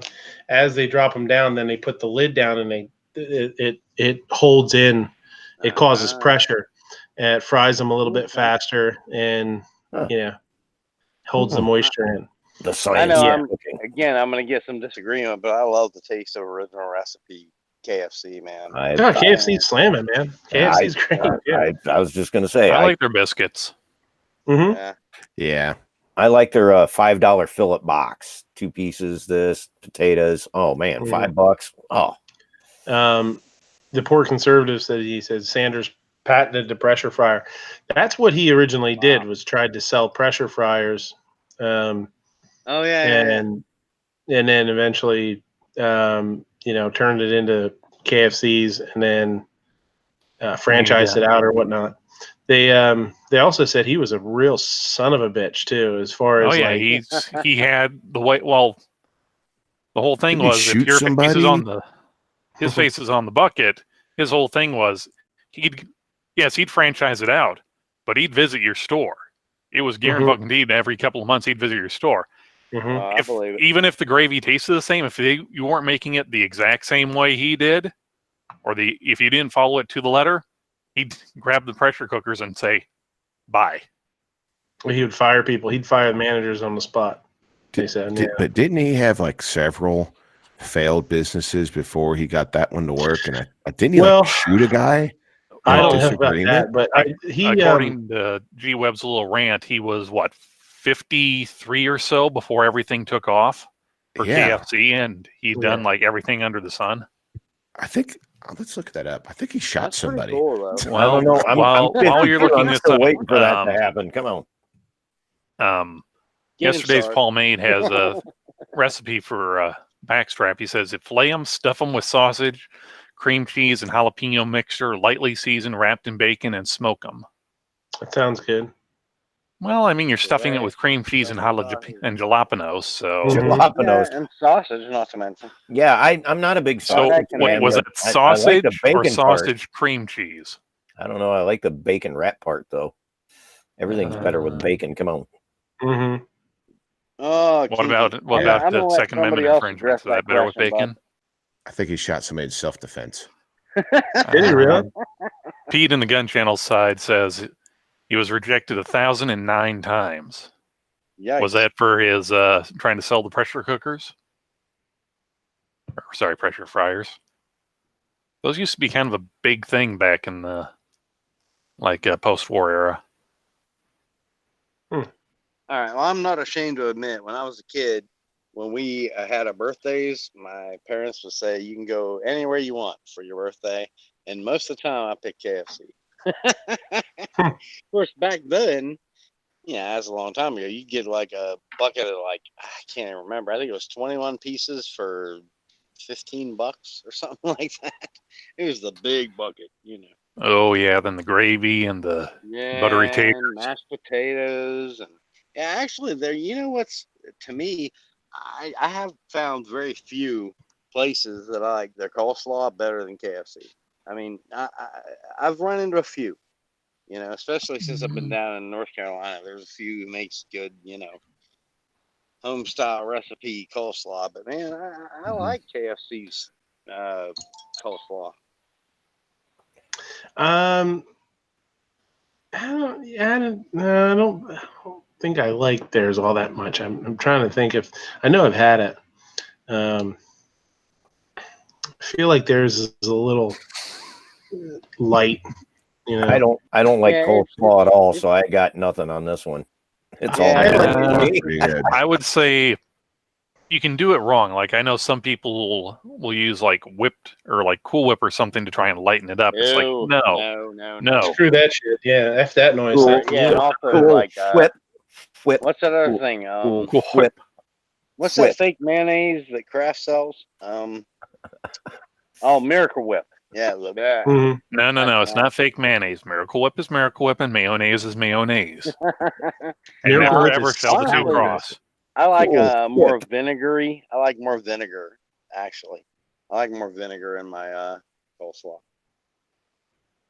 Yeah. I do a really simple. When I do coleslaw, I do really, really simple. I'll just do like mayo, white vinegar, honey, and celery seed, salt, pepper. Just really simple. Just, kind of get that combination right. Yeah. That makes sense. I don't really have a recipe for it. I've never made a recipe for it. I just kind of. You guys are making me hungry. You suck. Sorry. That's what we do. It's funny. Lately, a lot of gun channels have been talking about food. I think it's never enough ammo. He revived the food bracket. Right. You guys either talk about food and make me hungry, or you talk about using, a pineapple juice to keep things supple, and you make me lose my appetite. One or the other. G's not here. You can't blame him tonight.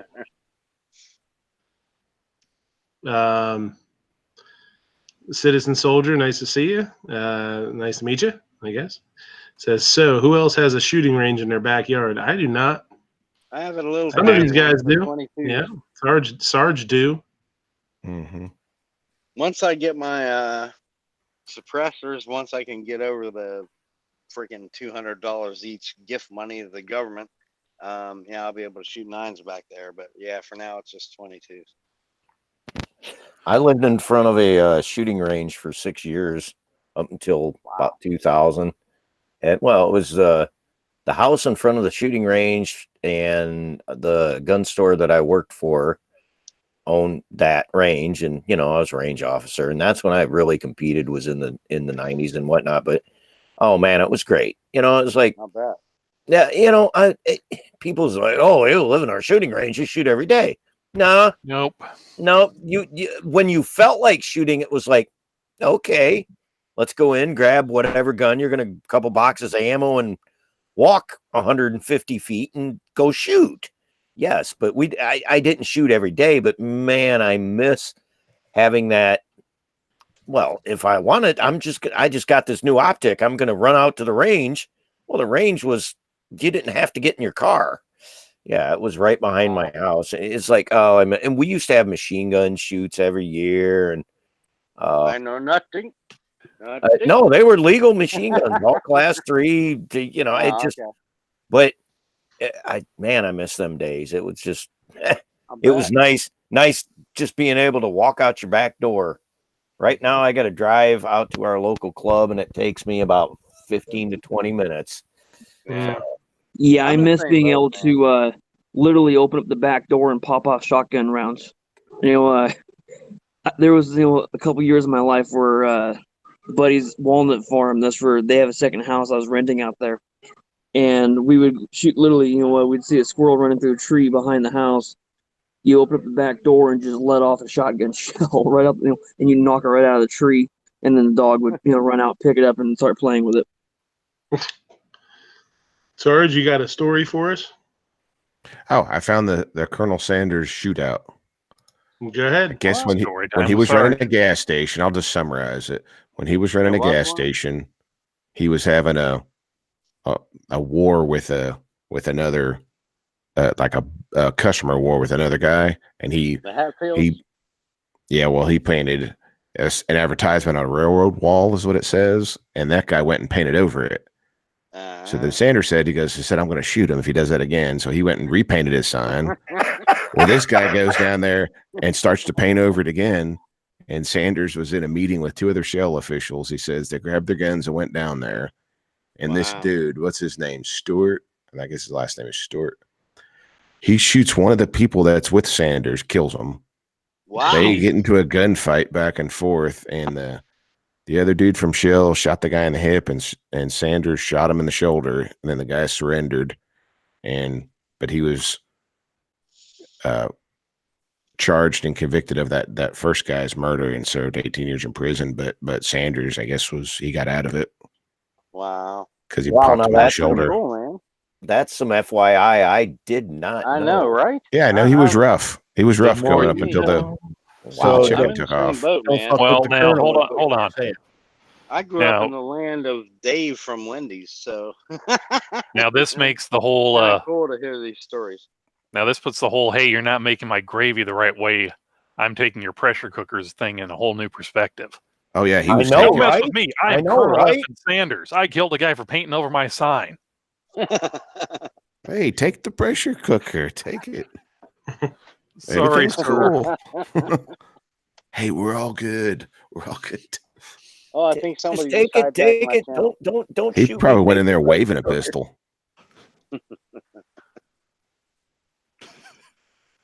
Yep, that was Dead Horse in the chat on Gun Channel says, you do not mess with the man who owns chickens.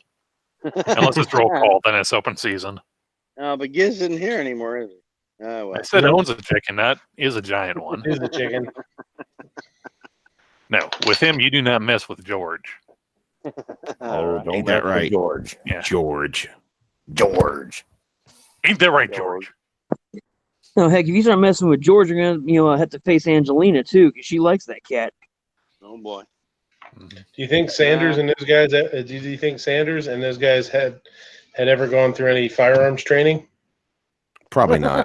They were better off without guns. Yeah. Only if their fathers or uncles trained them. Well, that's kind of how I learned.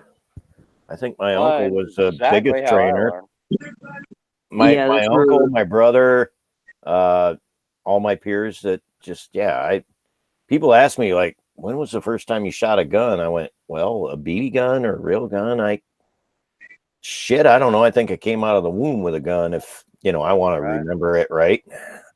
Right, that's right. Besides Sarge here, how many of the guys here have actually had formal training?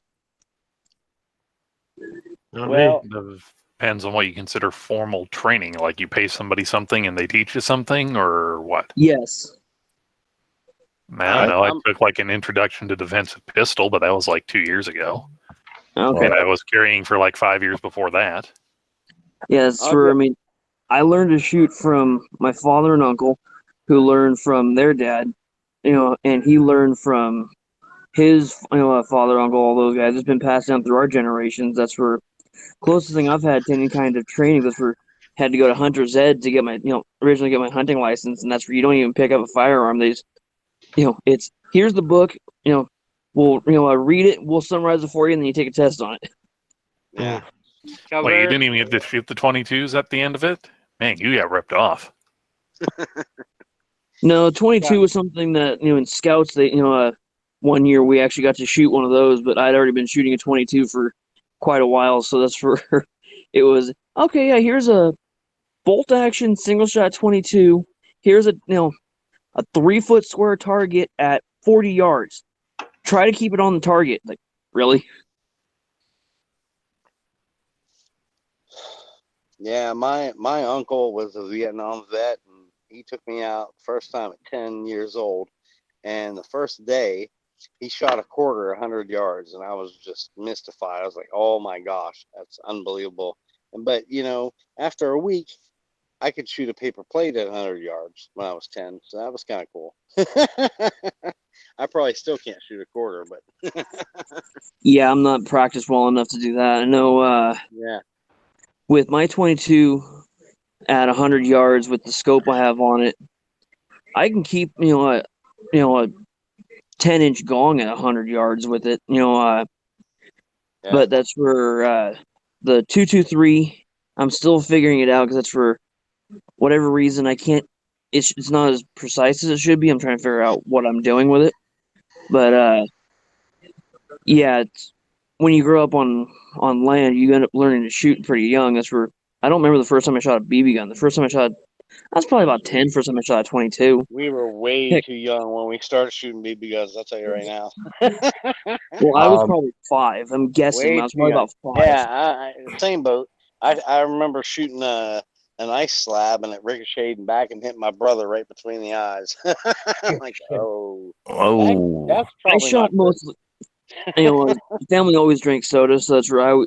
I remember as a kid, you go rummage through the recycle bin, grab a bunch of old soda cans, take them to the water, to the hose faucet, fill them up with water so the wind doesn't blow them over. You set them out on a fence post, and you're shooting with a BB gun, and then eventually with 22s.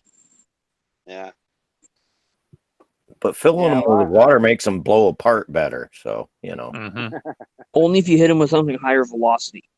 Now, I can tell you that's for those cans of compressed whipped cream that a lot of people use around the holidays for pie toppings. You hit one of those with a 12 gauge at about 30 feet, they turn to confetti, and you have a white foam goes flying everywhere. So in other words, it's snowing whipped cream right on you. Yeah, non-dairy whipped topping. Yes. That's where you make sure that the wind is at your back, so it blows it away from you out into the field. Yeah, that makes sense. I remember 22 Blinkster was shooting shaving cream cans with 22. Basically did the same thing. Only reason why I was shooting the whipped cream cans is because their family was cleaning out the second out in the country. A lot of people had you'd have a refrigerator that was the newer one that was in the house, and the older one would be out in the garage.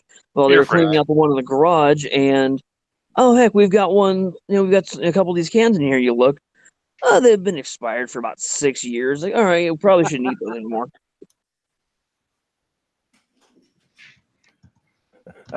I can tell you that's for 32 Winchester Special. Basically, it's a necked up 30-30.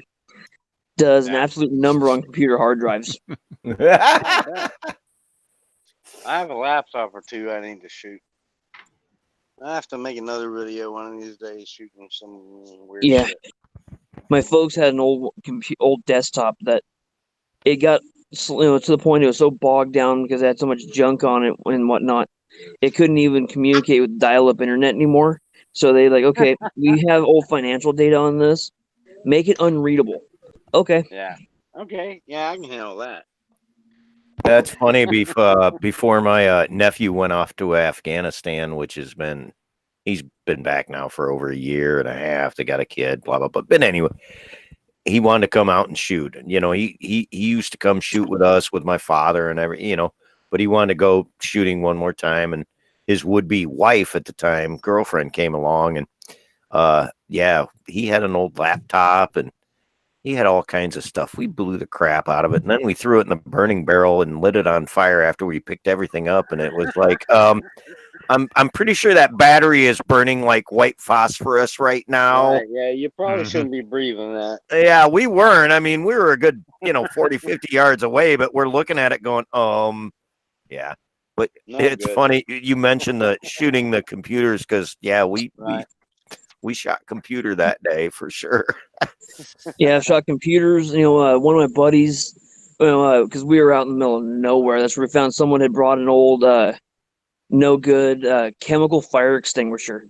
He set it out at probably 30 yards and hit it with his 12 gauge, and it was cylinder choke, short tactical barrel. Knocked the rust off of it. So I threw a shell into mine and hit it and blew the thing in half. And that's like, okay, avoid that area for a little while. Let the wind clear it out so we're not breathing that stuff. That was also kind of fun when we found an 8-inch saw blade, like an old skill saw blade. And that's where my buddy threw it up in the air like a skeet. I hit it and it launched it out into the forest somewhere. We never found it again. Well, I'm glad you weren't on the receiving end of that flying. Yeah, indeed. Like, thanks for the idea, though. I have some old saw blades in the garage. This thing, it was. I'm not gonna throw them because it was an old subdivision, but it was an old high-speed steel saw blade, so not a carbide tooth, and it was so rusty you could look at it like, okay, it had no sharp edges left on it. It had been sitting out in the woods for God knows how long. Looked like somebody probably had done something similar with it before. I mean, growing up in the foothills of the Sierra Nevada, so that's where we were shooting out there. The backstop was the Sierra Nevada mountain range. You weren't going to overpenetrate, and you weren't going to, even in your shotgun shells, weren't going to fly weren't going to go very far.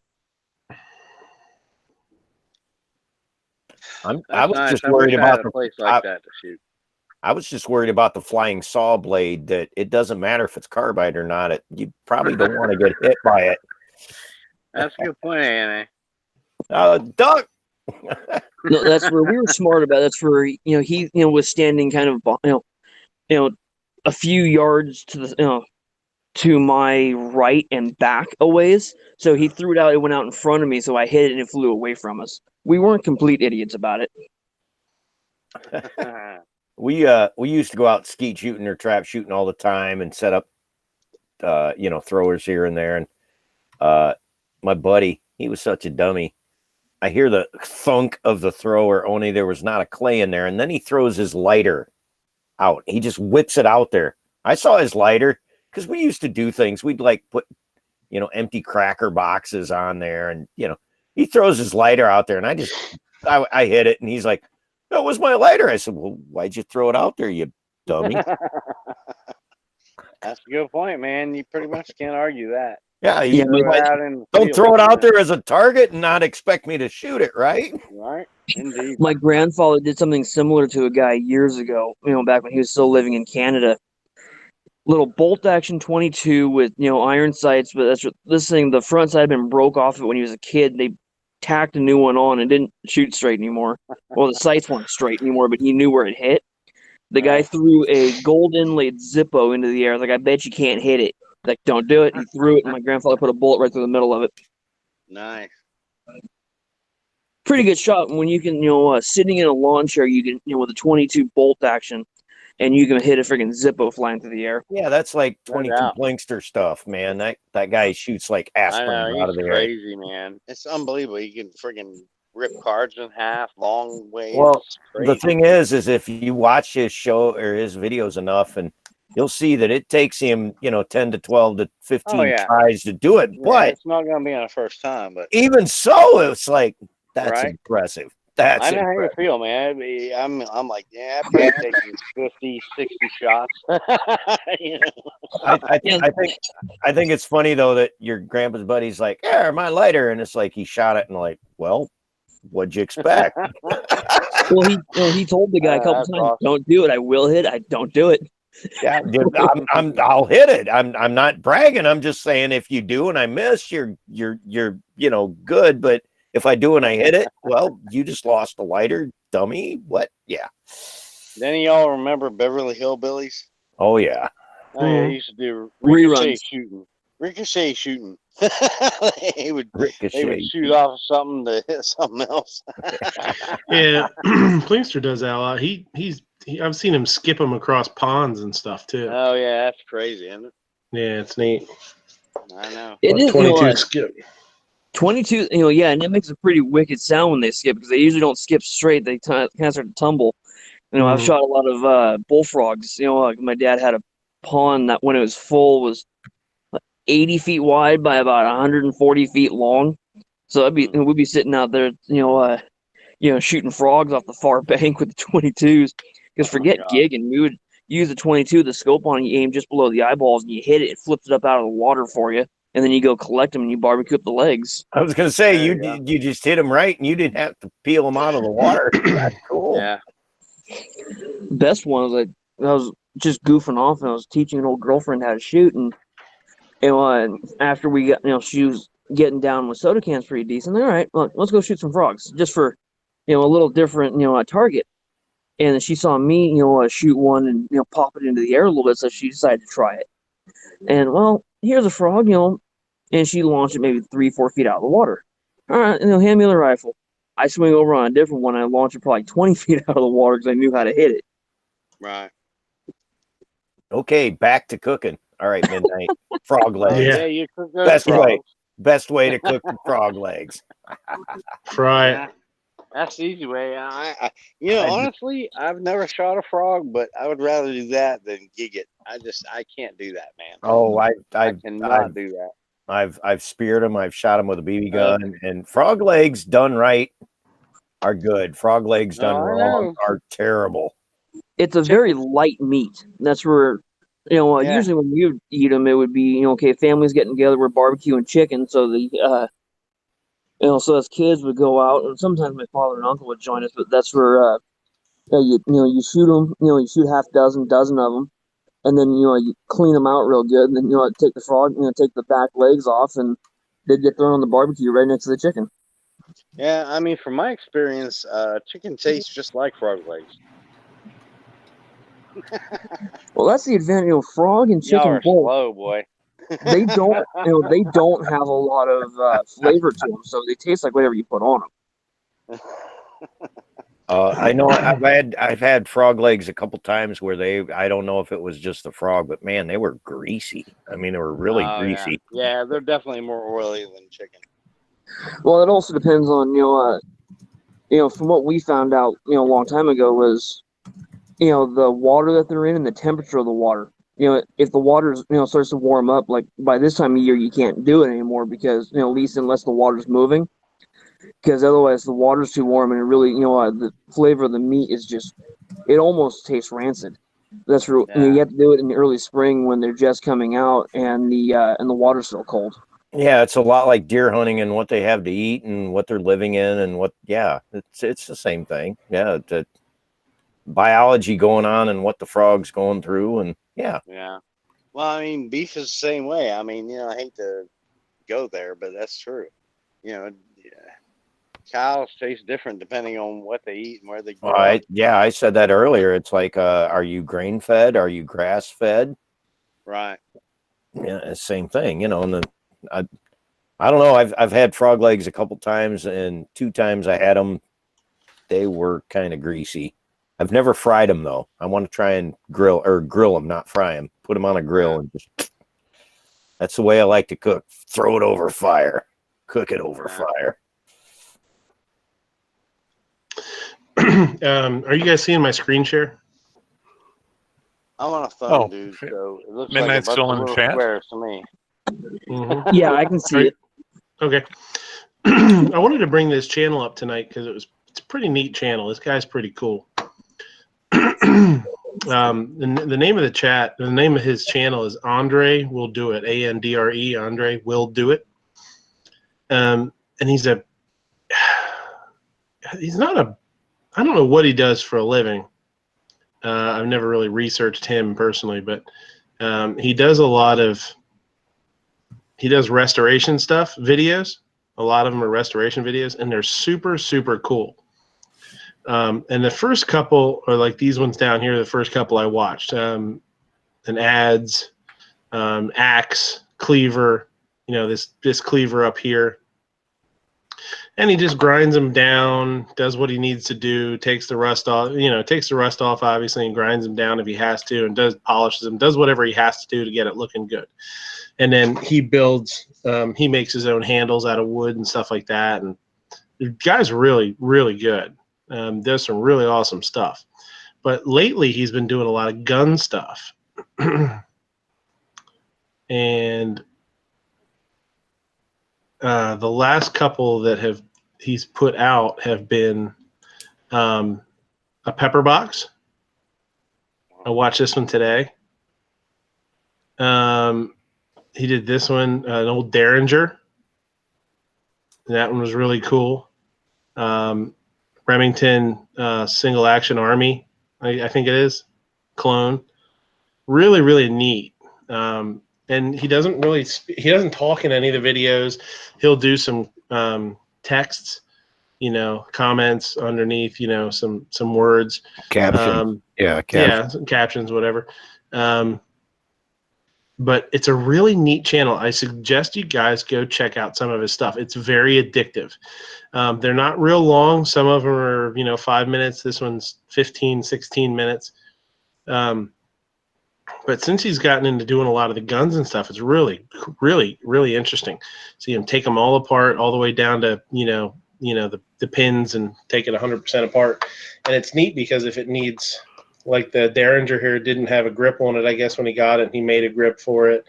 He said the pepper box was, he got it at like a yard sale or something. It was in like a bin of just tools and shit, you know, just random stuff.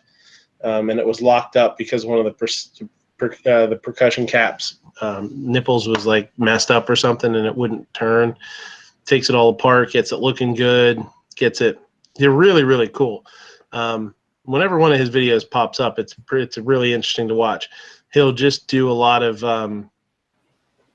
fast forwarding stuff, you know, where he does a lot by hand, as far as like sanding and stuff like that. So it's really cool. He does some home bluing. So I know he has taken, I think it's the pepper box, I think he took to a gunsmith to have it blued. But some of the other stuff he does, like the home cold bluing on and stuff like that. It's really interesting. So I thought, you know, I don't know that and I'm not 100% sure if I don't think he's from the United States. I think lives in the United States now, but yeah, I don't know. Andre will do it. This is a really, really cool channel. Gonna have to look that one up. That sounds interesting. It is really neat to watch. It's not real long. You know, the videos usually aren't real long. And like I said, he's not yakking and bullshitting the whole time. It's just watching him sort of do his thing. I could say, having been not in the industry, but throughout my life, people bring me guns that are kind of ugly. Can you restore this? I've had people bring me axes. Armament and axes, not guitars. Actually, I've had people bring me guitars and say, "Can you fix this?" And I did, but you know what I'm saying? And bringing something back from the brink of death and making it work again is a pretty neat thing. So I can I could dig this. I dig this channel.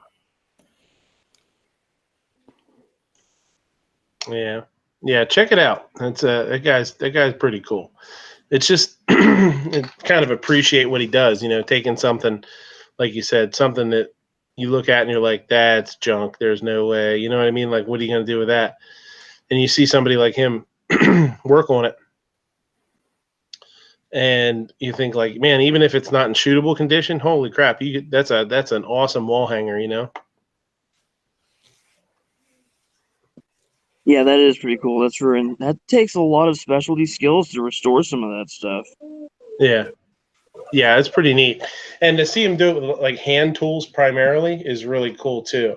To watch, sanding stuff down and doing all that. And Well, I mean, it's a he lot. uses belt sanders. He uses grinders and belt sanders and all that kind of stuff too when he has to. But it's kind of neat to see him put the elbow grease into it, Well, it takes you a lot longer to screw something up with hand tools than it does power tools.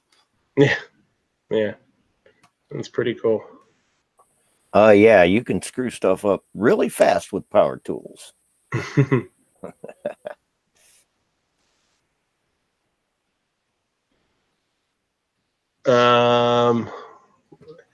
C4 is asking me what I was about to talk about before the Frog Lake chat. I don't know. I don't remember. My bad. I think you mentioned Yeager, didn't you? Oh, Yeager? Yeah. Oh, yeah, Yeager. all the Yeager talk. I and I think what did I label this chat? Calling out Yeager or something? I'm not calling out Yeager. That's just clickbait. I'll tell you what. I think Yeager sucks. That shit's gross. If you ever had Jägermeister, that shit's gross. Nobody should be drinking that stuff. It's got like 500 ingredients in it, and they all taste like ass. But yeah, the Yeager thing. I know a lot of people have watched it, and have been commenting about it. It seems like a lot of people, most people are, one side or the other. I think a lot of people were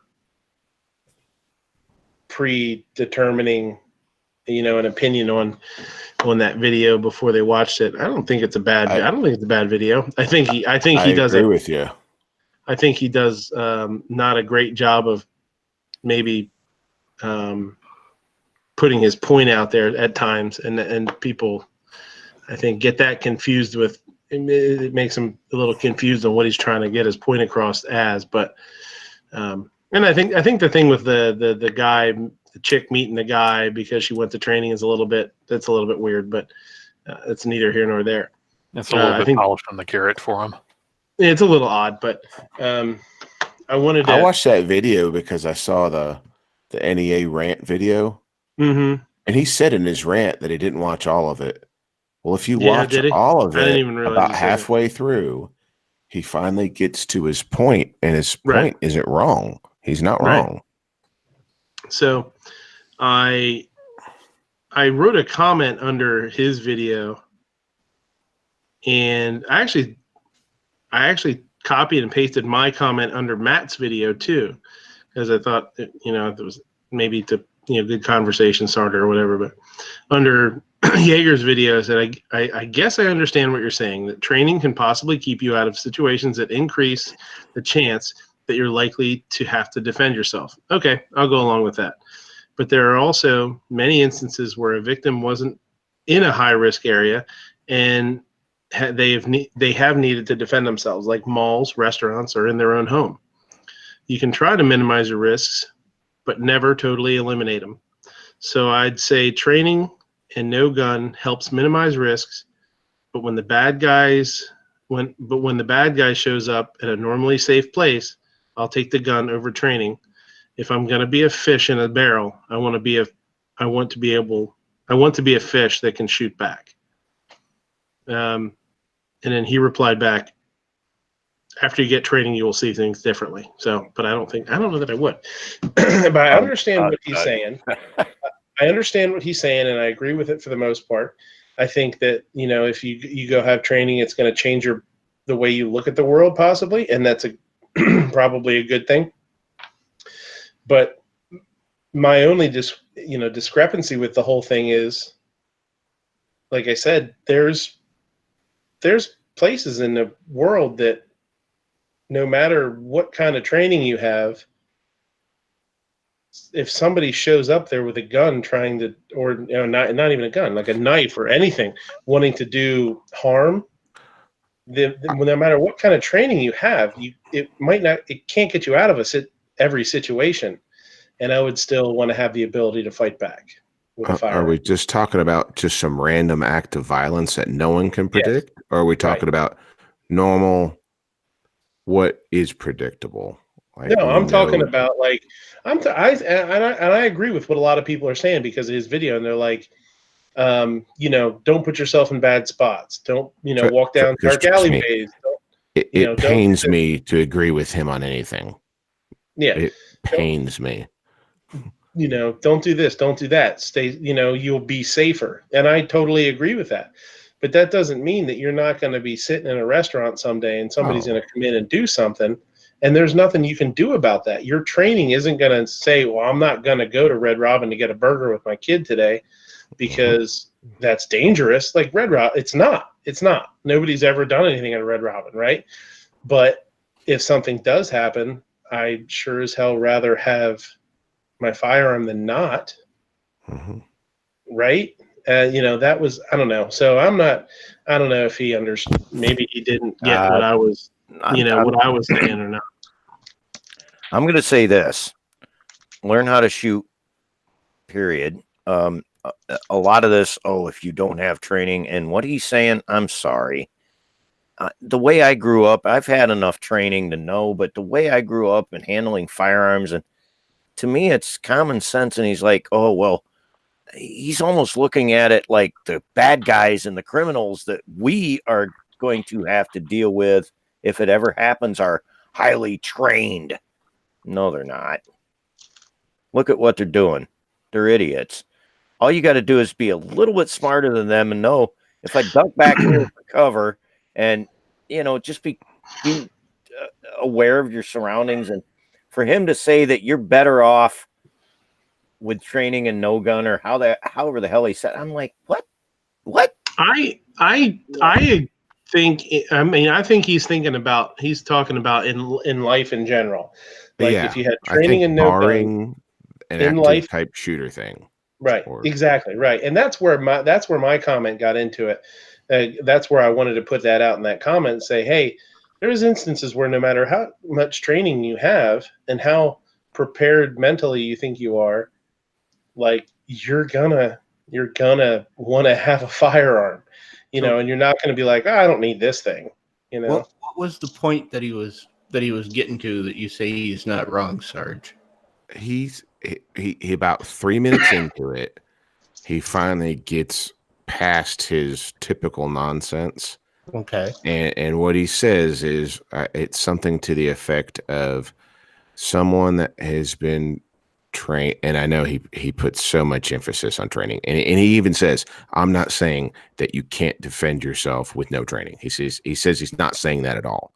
You can definitely defend yourself without training in a firearm. But what he says his point is that someone that's been trained or has experience or however you want to word it is probably better off than someone. I think it's just what his point is that you're aware of things, you're aware of your surroundings, you avoid things, you put yourself in better positions, even though you don't have that tool. I think it's the mindset that keeps you out of these scenarios. You don't need kind of what I hit on for that. You have to have the mindset for it and get obnoxious.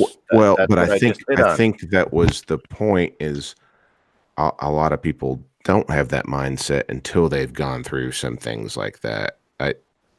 And whether you count that as military training, I mean, I think the average person, some people are completely unaware of a lot of things. Oh yeah, some people are completely oblivious. Yeah, I agree. There's some like people I said, that I know hate about to it. agree with them. But about 3 minutes in, because I put a comment on Matt's video, like you probably need to go back and watch it about right here. It's just like, he makes sense about 3 minutes into the video, and then he goes back to being himself again. Yeah, well, I'd still say that anybody armed with no training is better off than SEAL Team 6 with no. No, I understand that, but how many times do firearms actually get fired? Not very often. Has anyone here fired their gun in a self-defense scenario? Not yet, and I hope I never have to. Exactly. No. But is your mindset that has kept you out of certain situations? Plus, you had the knowledge that you could defend yourself. But is it your mindset? I will say my gun has come out twice, but never had to fire a round. So thank God. But have there been other scenarios that you avoided or you handled better because of your mindset? Yeah, I think that's what he's saying. Yes. No, I totally agree. I think he did it. I don't think he did a great job of conveying his message in He the never video. does. I think that's the problem. I think that's where people have problems with it. He never does. He's so arrogant and he talks down to people. And and most people tune him out. I tune him out. And the only reason I even watch the video is because I saw Matt's rant. I'm like, well, let me watch this. So I agree with you. He conveys his point terribly. I can tell you this. The experience that I had, I was subbed to his channel for a while, watched a little bit, and I seen the arrogance, but it was the video that you'd have to go back, and he's arguing about trigger slap on an AK. I'm sorry, there's certain AKs out there that when you got them, they'd trigger slap the crap out of you, and my son had one of them. It was a Romanian AK, and he tried to say, oh, because when you shoot them, you're letting your finger off the trigger too fast. And I'm like, and I commented, well, I had, my son's Romanian, and we changed the trigger out, and it stopped this. Guess what? It was shot by very, very a lot of people, experienced shooters, and they all said this thing beats the crap out of you. I can't remember the exact words, but you know what I'm saying. I went back to see if there was a response. He deleted my comment because I disagreed with him, and I'm like, yep, sorry, unsubscribe. You cannot answer back and go, what? Because what he was saying is like, oh, because you're shooting the AK wrong. No. If that trigger's slapping you, something's going wrong in the mechanism, and you don't know what the hell you're talking about. And yeah. So, yeah. After that, it was like, yeah, all right, Yeager, I see where you're coming from. I had enough of his arrogance before that, but at that point, it was like, yeah, I'm done. I think it's definitely an interesting topic. I don't think Matt gave him a fair shake. Well, he admitted he didn't watch all the video. Yeah. I think he stopped just prior to him actually making his point. Well, I think when you go into it already having such strong preconceived notions on the person in general and their motives, it doesn't even really matter. I don't think it even mattered what the video was about.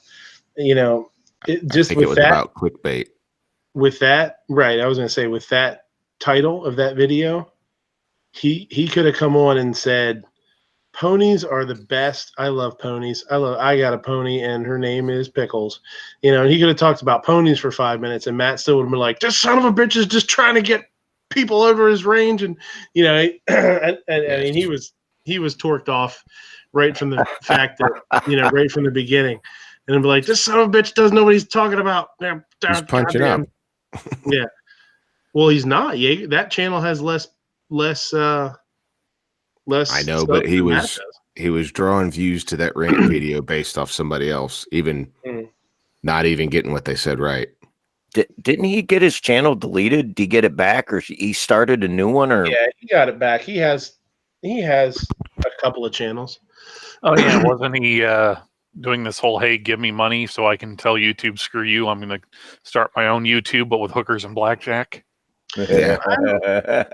I'm not sure what happened with all that. I know he did do a fundraiser for something, and I don't know. Other than that, I don't know. Obnoxious says, "You heard it here first. Pickle is Yeager's pony." Hey, Matt, hey, that's not a nice thing to say about Calavera, especially when he's not in the chat to defend himself. Oh shit, that's true. You ain't even here. That's the best time to say it.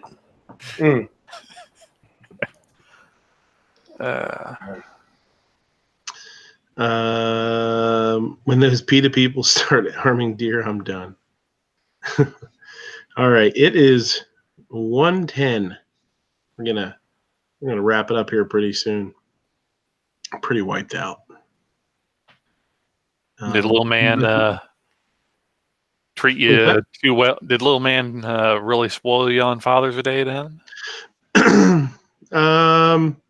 We did everything he wanted. Son of a bitch. Bastard. Oh yeah, you just absolutely hated going and having good barbecue, didn't you? Yeah, that was good barbecue. That's the first time I was ever there. They've been there a bunch of times without me, but I'd never been there. They do a good job, man. Cornbread was slamming too. It's like it was moist and it was dense. It was kind of dense, really good. But did it have a sweet crust on it? It was, it had a lot. It was sweet. It was nice. It was really good. There's no joke. I mean, I think a lot of times you get cornbread and it's real light and fluffy and it's kind of crumbly. The stuff was really nice. Hey, I gotta talking food again. Come on. I got another comment when we're talking about that video. Does anyone here rely on their gun to get them out of a situation? Or do they survey it and try to say, let me choose where I'm going to park. Let me not park on this street and walk 3 blocks to this event. Right. Let me do that differently. Do they rely on it? Well, I think that's a huge point of I think that's a huge point of the video is if not that you don't think like that now, like even if you do think like that, if you go through some sort of some training and stuff like that, you will think like that more proficiently or, more in depth maybe. And that's where, I think that's where, conversation just got good. I was going to say, I'm not going to knock any training. And what you're saying is pay attention, what's going on in training.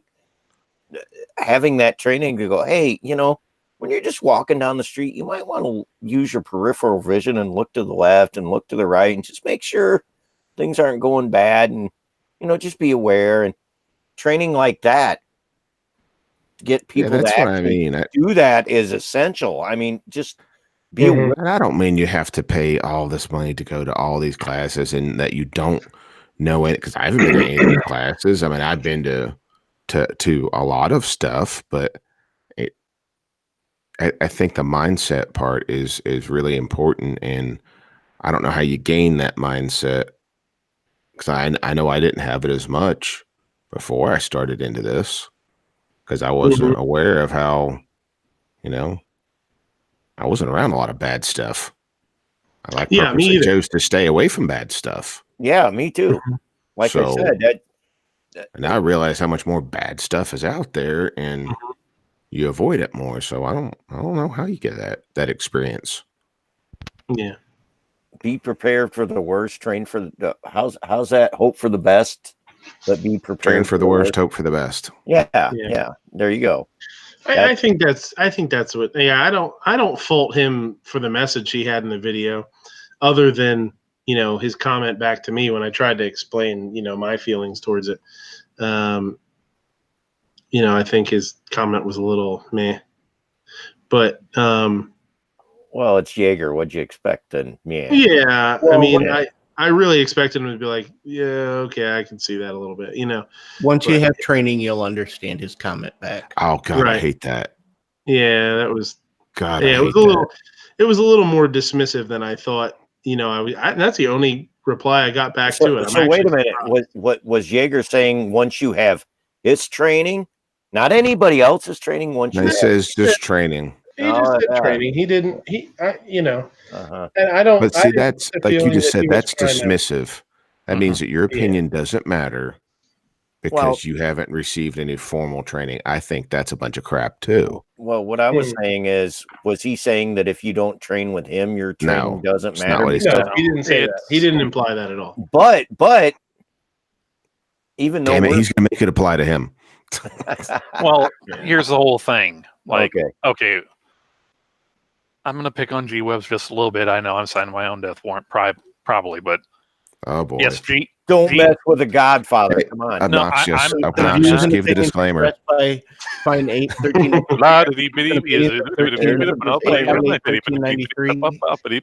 and they're not the views and opinions of anybody on the panel. Go ahead. No, okay. I fully understand that G has gone through and taken more training than probably everyone here combined. Matter of fact, he's got his own one of his hundreds of websites that's dedicated to like reviewing different training classes, and him just going back and saying no, Yeager isn't doing this to try to drum up sales or whatever, but it's not really humanly possible for someone to completely detach themselves from that. I mean, this is what you do to make money. You might think that it is that you're doing quote unquote God's work. You're wanting to try and get people to, regardless of what they do, whether it's yours or that, of, hey, get some training. Get some training. But just you saying that, it's kind of you're kind of putting out the perception of, hey, by the way, I do this too, kind of thing. Mm-hmm.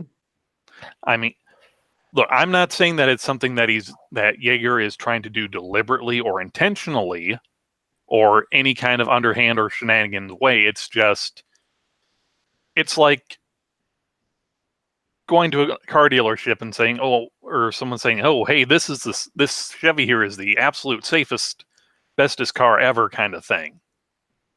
Even if it's true, if you're selling Chevys, there's going to be some slight smidgen of bias there.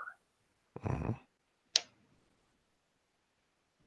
Do you think Yeager would ever say you could get some of the training you need off YouTube? No. Because you can't make money on that. Do you think Yeager would ever say that you could get some of the training you need from Reed Hendricks, his former partner that he fucked over? No. Well, I don't know what happened. I don't know what happened with him and Reed. I just know when Yeager was interviewed that time. Sorry about the French, by the way. Somebody asked him about Reed, and he said, "Reed who?" So there's some real nasty blood there. I don't know what went down. Yeah, there is. It's a long story, but yeah. So, like I said, I mean, some training's better than nothing. Well, if I don't get it from you, does it count? Can I get it off YouTube? Can I learn some of the stuff off YouTube? Hey, guess what? I'm not. I think you can. Yes, you can. Sure I think you can. Sure as hell can. And if you don't think Yeager's gonna say that yes, you sure as hell can, then Yeager's selling training. He does this for a living. We do this because we want to. I think by being in these chats and talking about this stuff, a lot of people have become more aware about things. Oh, I know. I think you can gain a lot of experiences from this. I was just going to say the same thing. We learn from each other. We watch each other's videos. We see that what we went through, our experiences, and we take that and go, okay, I'm going to try this. Well, it worked better for me this way or that way. And we convey the information back and forth, and we learn. If you like the training I provided, you can find me at Patreon/ObnoxiousOne. You can also help me. Do I think everybody has to go to training? No. I think you guys, or anyone that hasn't been, find a reasonably priced class. I think you will have a ball. And you'll really be happy that you went, just because sometimes you'll do some things you didn't feel comfortable with, and I mean safely. So I don't mean the instructor standing downrange while you shoot by them kind of stuff that I've seen from that guy. Yeah, I'm sorry. I'm not that guy standing downrange. What? But I think just any type, just take a defensive pistol class. I think you'll have a blast. And are you going to be a secret mall ninja when you leave? No, but I think you'll have a lot of fun, and it'll make you a little bit better, and it'll definitely improve your mindset, and you'll be happy that you went. I mean, some of this stuff is cheap, but I think you'll really be happy. I heard KD Kevin Dixie only charged like $150 for his thing, which I heard it was quite an experience. But you're right, Sarge. I mean, anytime you get out and practice with your gun, or even like in competing or anything, muscle memory, get some training enough to, I said it earlier, pay attention to your surroundings and know how to draw your firearm and use it when you need to and all. Yeah, it's simple training.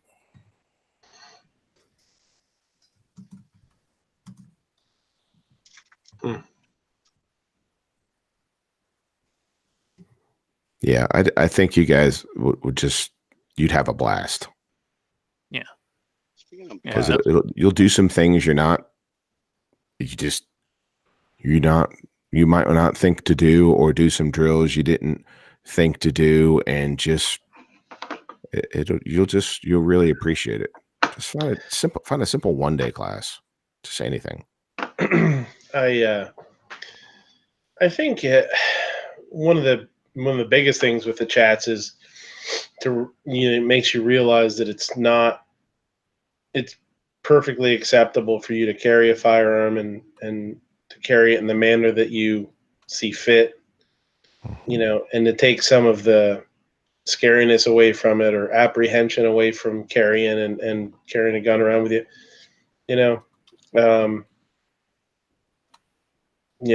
Carrying like I did today, I wouldn't have done a year ago. I wasn't. So, I definitely think you can. I think a guy like Obnoxious, you said, do you think he would say you could get some of your learning on on YouTube? I think he's the type of person that he's not. I don't think he's an idiot. I think he knows the answer is yes, but I feel like his persona would almost force him to say no. Because I think he wants to. It's like he seems like an all or nothing kind of guy. Like Definitely. if you're not if you're not there physically, like with an instructor and with I think he seems like the kind of guy that would say that's the way to do it. Either do it right or don't do it at all. I don't know. Mm-hmm. I don't know the dude. I've only ever watched like 3 videos. The only preconceived notions I have of him is that I'm not a fan of his. He talks at people and does seem to talk down to people a lot. I don't know. I don't know. I'm just. Other than that, I don't really give a shit. I mean, pretentious arrogance. I don't think he's in it. I don't think he's in it to make $1 million. I think he's found he's turned he's built a business on. He's built himself a business, and good for him. I'm not going to talk shit about that for sure. And anybody that talks shit about somebody for trying to make money that's goofy. Like I can't. Oh, this guy's over here just how you're making money. Yeah. I mean there's some truly evil ways you can make money. Yeah, you know what I mean. You know what I mean. So is it fair to make fun of putting the guy in the wheelchair on the line and have him advance at a target, and him not being able to go as fast as the other people that were walking up, and that guy in the wheelchair having to shoot past the other students because they were walking out in front of him? Is it fair to make fun of him for that? I don't think. Right. I mean, I don't think that's being an asshole. That's not safe. Yeah, I think we can make fun of him for that, because that put the other people in danger for no reason. I don't think there's any making fun of him for that. I think there's shaming for that. Yeah, there's no benefit to that. Yeah, there's no making fun of him for doing that. That's what I meant. That was faulting him. Can we fault him? Maybe that's what I meant to say. Sure. I mean, I'm not saying that. I generally don't like people that get all up in arms and pound the table and are like, well, this guy's just trying to make money, or this guy's just look at it. Well, he's got a business, of course. Well, of course he's going to promote training, because that's what he does. That's what he believes in. He believes that you're better off with training. So he's going to voice that opinion, just like anybody else voices their opinion about anything else in their life. And it's I like don't hate on the guy for that. Like Fine Ape said, ultimately he's trying to promote his business by saying you just need to get some training somewhere. But yeah, I do this. Of course, that's what he's doing. I agree with what you're saying, is that he's an all or nothing guy. You got to go to all these big name people, or it doesn't mean anything to him.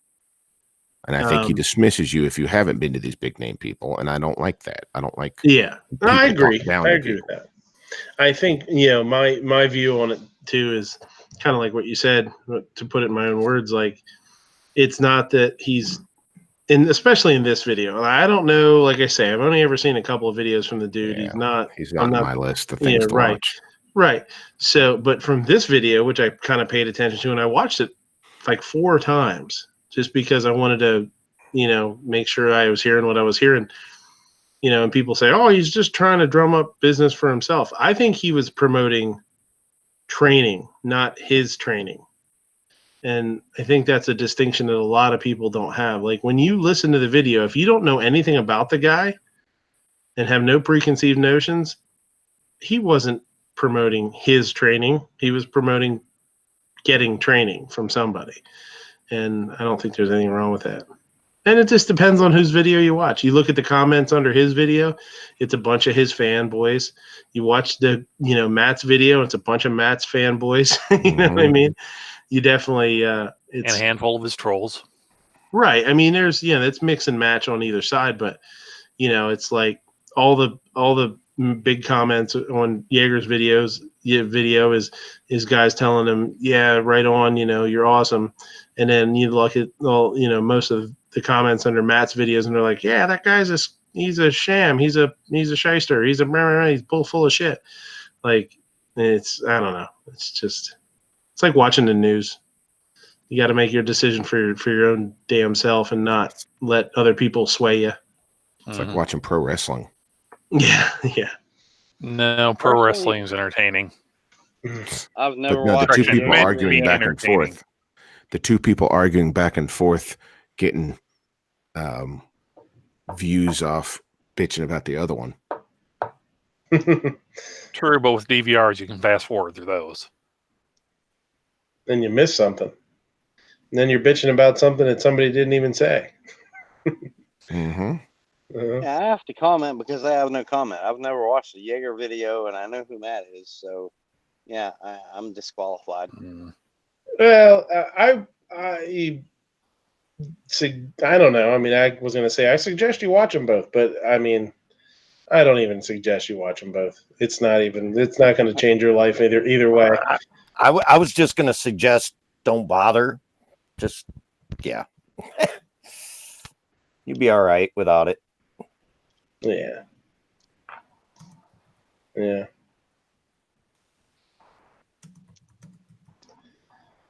And I mean, the guy has a ton of different classes. I hear a lot of people talk shit about some of the things he does and some of the things that happen in some of his classes. Well, don't take that class then. Well, I can't believe they have you do this. Well, then don't fucking do it. It's just like, it's like watching somebody's chat and bitching about it. Like, I can't believe they're doing this. Well, don't fucking watch it and don't worry about it. Move on to something else, C4's out there talking about the mansplaining. Watch out. Guys, I got to roll. I'm sorry. Love y'all. That's a lie. All right, see ya. Mm-hmm. Good night, guys. Later, 7. Yeah, YP says he's trying to mansplain self-defense. I think he's trying to mustache-splain self-defense. Hey, don't. No, I was commenting. Mustache. I was commenting to 9mm. She was saying, "Don't ever do what all those self-defense for women classes teach." She said it'll get you killed. I'm like, of course they will. A bunch of men teaching women how to defend themselves. You got to have a woman teach a woman how to defend themselves. Because what the heck do we know? Mm-hmm. We don't know anything about being a woman. Good point.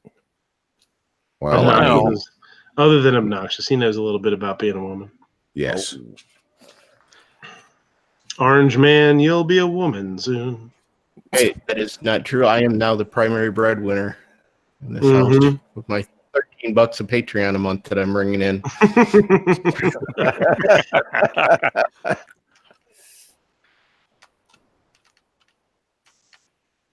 I will say this, man. I've watched a lot of videos and different people that did go through Yeager's training, and Yeager isn't training. He's got other instructors training, and it looks like they learn a lot and all that. But his persona on YouTube and the way he comes across, and it has that arrogant to it, and I'm not sure. Yeah, I'm not sure if I'm not sure if this last video was more of a, promotional plug or, you come train with us. I don't know. I'll tell you, I don't know. I don't know the guy. I've never met the guy. On a personal level, I know people. We know people that have met him and worked with him, and they're like, no, he's a good, solid dude. He's not. It's I don't want to say it's an act or it's a persona that he puts on, but I mean, I don't know. I don't know the dude. I try not to judge people that I don't know personally. I try and take people for face value, and the way that you treat me is the way that you are, and it is what it is. Right. And it's funny because I've heard from several people say that James Yeager has just pulled a lot of money out of their pocket and said, "You need help." So how do I judge? I don't know the guy. I mean, the only thing I can judge is his persona here. You know what I mean? When he comes out and when's the last time? Look, we're conversing here. We're talking back and forth. This isn't a video and we're chatting in the comments, and you see what I mean? We're talking. Does he do that? Is he willing? There's a lot of people that talk shit about his military service too, and I don't get that either. I'm not real up on what he did in the military and what his service was, but respect him for that. That's for sure. I think he was in the Army. I'm not sure, but there's some story out there about them getting attacked, fired on, and he took headed for cover, and I'm like, yeah, I don't want to get fucking shot either. You start shooting at me, I'm going to move my ass behind something too. Yeah. Everybody says that till they're on a two-way range. That's what I'm saying, man. They're like, oh, he hid behind hid behind this or hid behind that, and I'm like, yeah, because he probably didn't want to get shot. It's kind of what you're supposed to do. Well, yeah, if you can hide behind something, cover and concealment, and get out and fire around here and there, but if you're hiding behind something and there's like multiple nonstop rounds hitting over your head, you're probably not going to get up and shoot back. Yeah.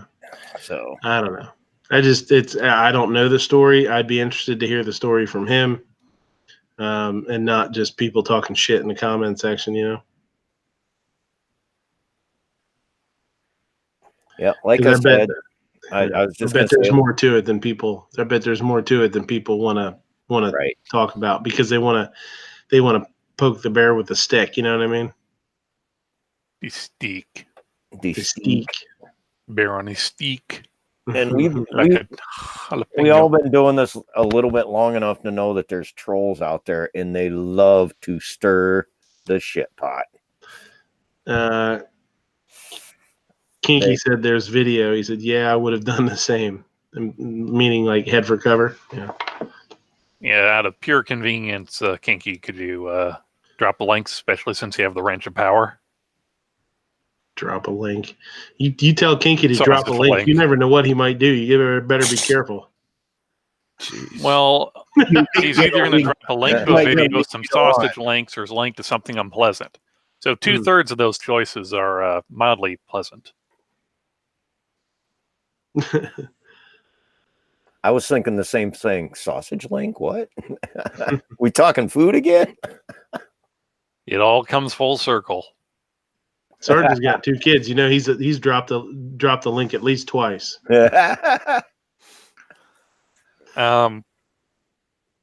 Travis, I'm not sure what your health ed class taught you or whatever story your parents told you, but dropping links is not how babies are made. It's code. It's code. Yeah, but dropping links sounds more like some type of a movement, not procreation. Listen. Take it easy. You know what, too? I need some of these Yahoo's addresses. I gotta get a hold of some people here. I need Arctic Fire. Grim sent me his address. DT Pfeiffer, I don't know if you're out there, still out there, DT. And I think I might have Gizzard's address, but he should send me his too. I'll have to get a hold of him. I gotta send out your stuff here.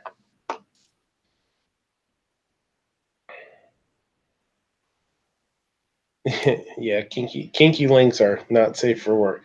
Kinky links. That sounds like something you buy at the adult store. No, not really. It's right. It's in the frozen food aisle, right next to the bacon and the kielbasa. It's just regular sausage links, but they're in like either nylons or fishnet stockings. It's Father's Day. I'm gonna get a bottle of Jack Daniels and some handcuffs and some kinky links. You're good to go. Then you'll end up being a father all over again. Oh no, I'm done doing that. Okay, I'm done.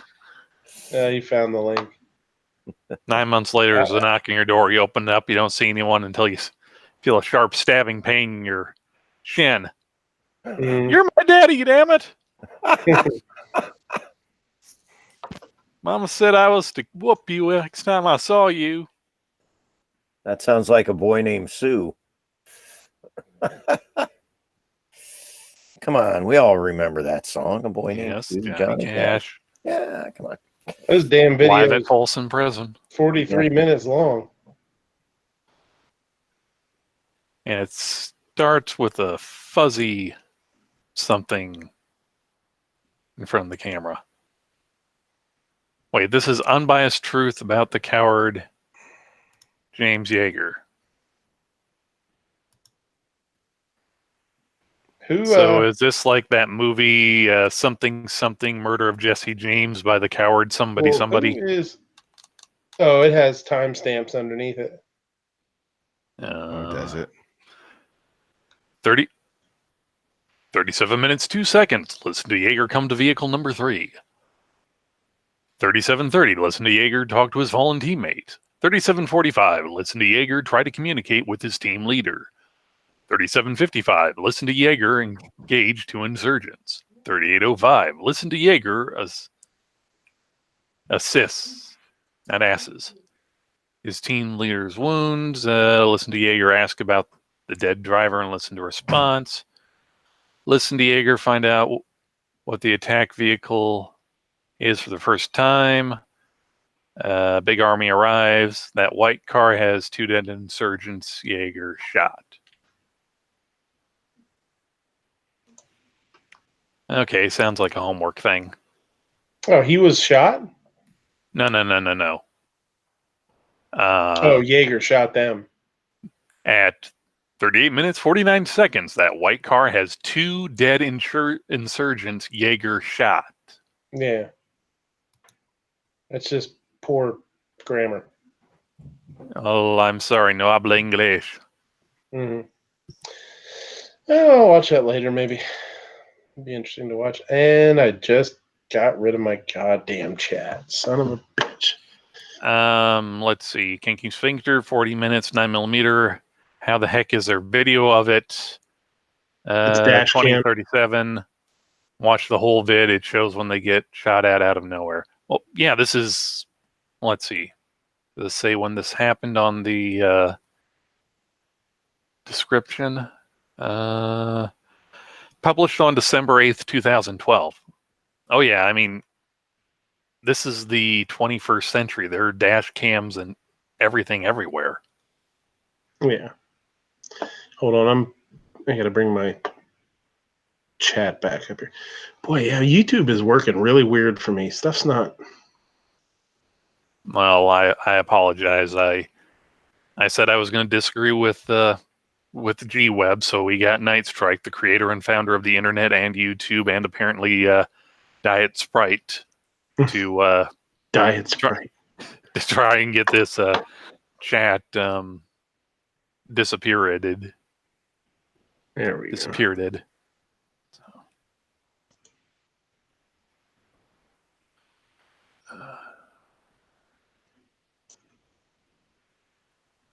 So during this awkward silence, all right, there we go. Okay, I'm back in business. Would like to announce that I recently became a father. No. Wife? No, mother. You cretin. Oh. No. I recently acquired I believe to be a decent STD. Priced Mosin. Oh. No, decently priced STDs are not decently priced. I mean, sure, they say it's free, but then you have to pay out the ass later. No, that's for sure. Yeah. Now picked up Mosin. Oh, cool. How much? What was it? 200, and I got like 5 boxes of tool ammo to go shit. with it. That's awesome. And all the Yeah. fixins. Still Can't in beat the that package. nowadays. Nope. Cool. I am dying to get a scope on this Howa, this new rifle. You oh still my haven't God. made a choice yet? I know what I want to get. I just don't have the money to throw at it right now. Well, if you were to sell yourself out to say 100 women at $5 a piece, No way could I get $5. or maybe 10 really desperate ones for $100 a piece. I bet that I could get $5 a piece to not do anything. Hey, Midnight. That's called a restraining order. I have a way better chance of somebody giving me $5 to go away than $5 to do anything. Well, there you go right there. Midnight, all you need to do is go into some other restaurant, make one of your Monte Cristos that falls apart, and simply say, "Hey, give me $10 and I'll clean out the fryer." Yeah, and I won't try again. Did you ever get that to work? Deep fried? No, I never tried it again. That was the only one I tried. Okay. The batter wasn't thick enough, and the fryer wasn't. It didn't. Yeah, and there was a couple of things that happened with that. And back to food again. Damn it. Yeah. Sorry. Sarge I was on Sarge's chat last night, and they were going on about how they were talking Midnight about can't make a Monte Cristo. It's inferior. Pablo at Tally's can. What's that? Pablo at Tally's can. Pablo. Yeah. So what state's that in? It's pretty epic. That's something you guys ate on your newlywed drive on the way back from Tulsa? Huh. All you got to do is take that fritter batter and dunk a sandwich in it and throw it in the fryer. No big deal. Ooh. That's like twice deep fried. What kind of sandwich? Like PBJ? I mean, what? Yeah, we do. I do a fried peanut butter and jelly. Oh. Yeah. Slam it. It's really good. Do a s'mores sandwich. The wife says, "Yeah, I don't think I'd watch it either. I wouldn't judge anyone's military service. That's wrong." Yeah, my whole thing. I've never seen. I want to watch the video because I'm super interested to see, just because people morbid curiosity. Yeah, just pure curiosity. But yeah, I mean, it's the shit that people say is just kind of. It's always been sounded pretty stupid to me,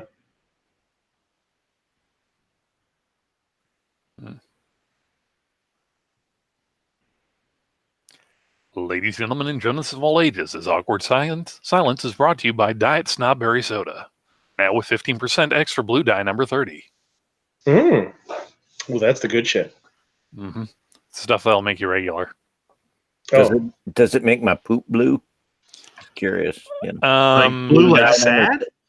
Blue dye number 30. It might make no, but the new Diet Snobberry Zero Extreme, our energy line, may or may not do that, as well as heart palpitations, insanity, and craving for peanut butter and jelly sandwiches.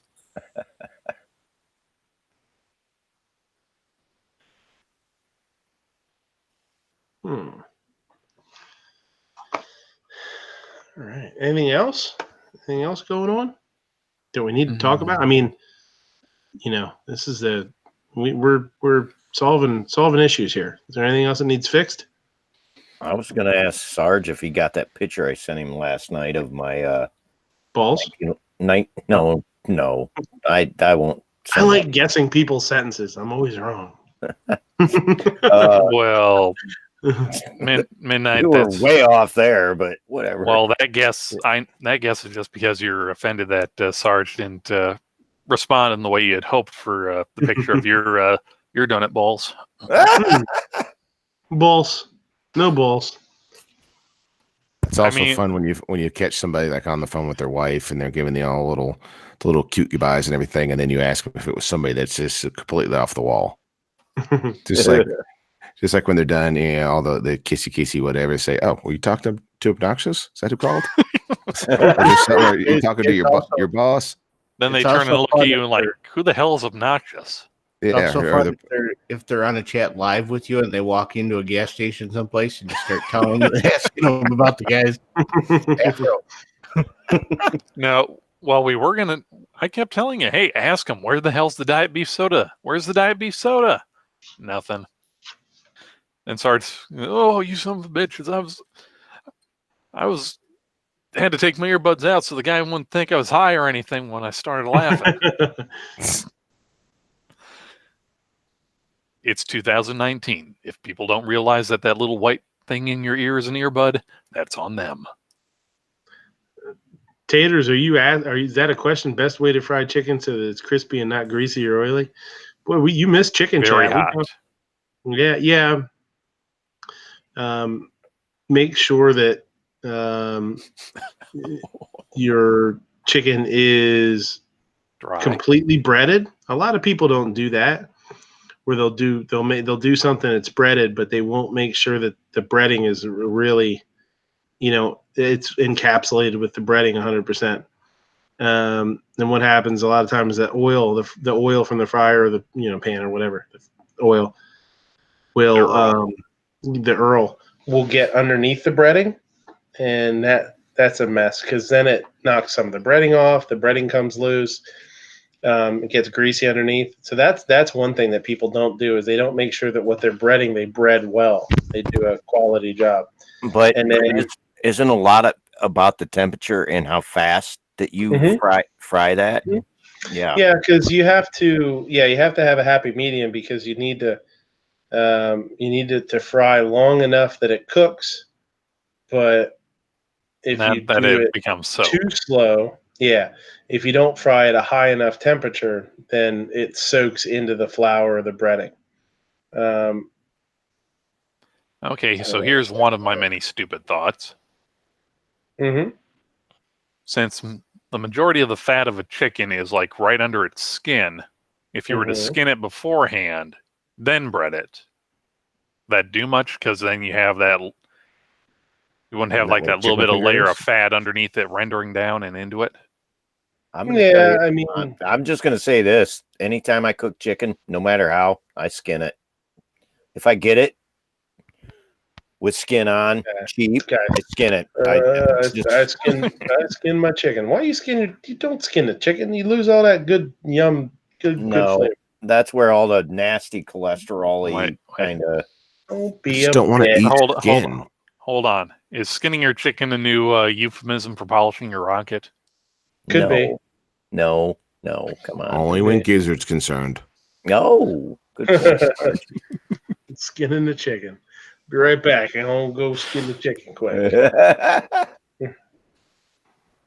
Tell your kids, hey, keep it down in here. Going upstairs. It's going to render the fat out of it. Don't skin your chicken. You'll go blind. Patriot used to skin the shit out of his chicken. I'm going upstairs. Oh, my God. Oh, he's in the mood to skin his chicken now. He's heading upstairs, everybody. And just make sure you mute yourself, okay? And on that note, we would like to remind everybody that the opinions of Armament Access, C4 Defense, Obnoxious One, Fine Ape 1393 are all paid opinions from Midnight Range TM. Remember to please send all hate mail to shootingleftofcenter@gmail.com. Only there, right. 72 degrees. Now, Sarge, is that Fahrenheit, Celsius, or Kelvin? Fahrenheit. Kelvin, yeah, it's Kelvin. What temp should the oil be? We run our deep fryer at 375. If you're frying something that's thicker, you might want to drop it down to like 350, so it takes a little bit longer. Obviously, the hotter the oil, the browner, the faster it's going to get on the outside. The inside wouldn't be done. Later, Obnoxious. See, buddy. Anything to plug before you want to leave? Yeah, you want to plug anything? Night, Orange One. Yeah, check out my channel. Peace, It's brother. Awesome. Well, there you go. Doesn't get any better than that. Check out his channel for all the orangey goodness. Yep. All the orangey goodness. Just Thanks make for the sure you have your sunglasses on when you go to his channel. That orange will blind you. That and the glare. So sour. Hey guys. Yeah, Night, man. When I do, and when you do, you can use breadcrumbs and whatever, but if you happen to be doing chicken, I always like to do 2 layers. So you do like, seasoned flour, egg wash, flour, egg wash, flour. So you actually have like a real thick crust. And here's a little trick too.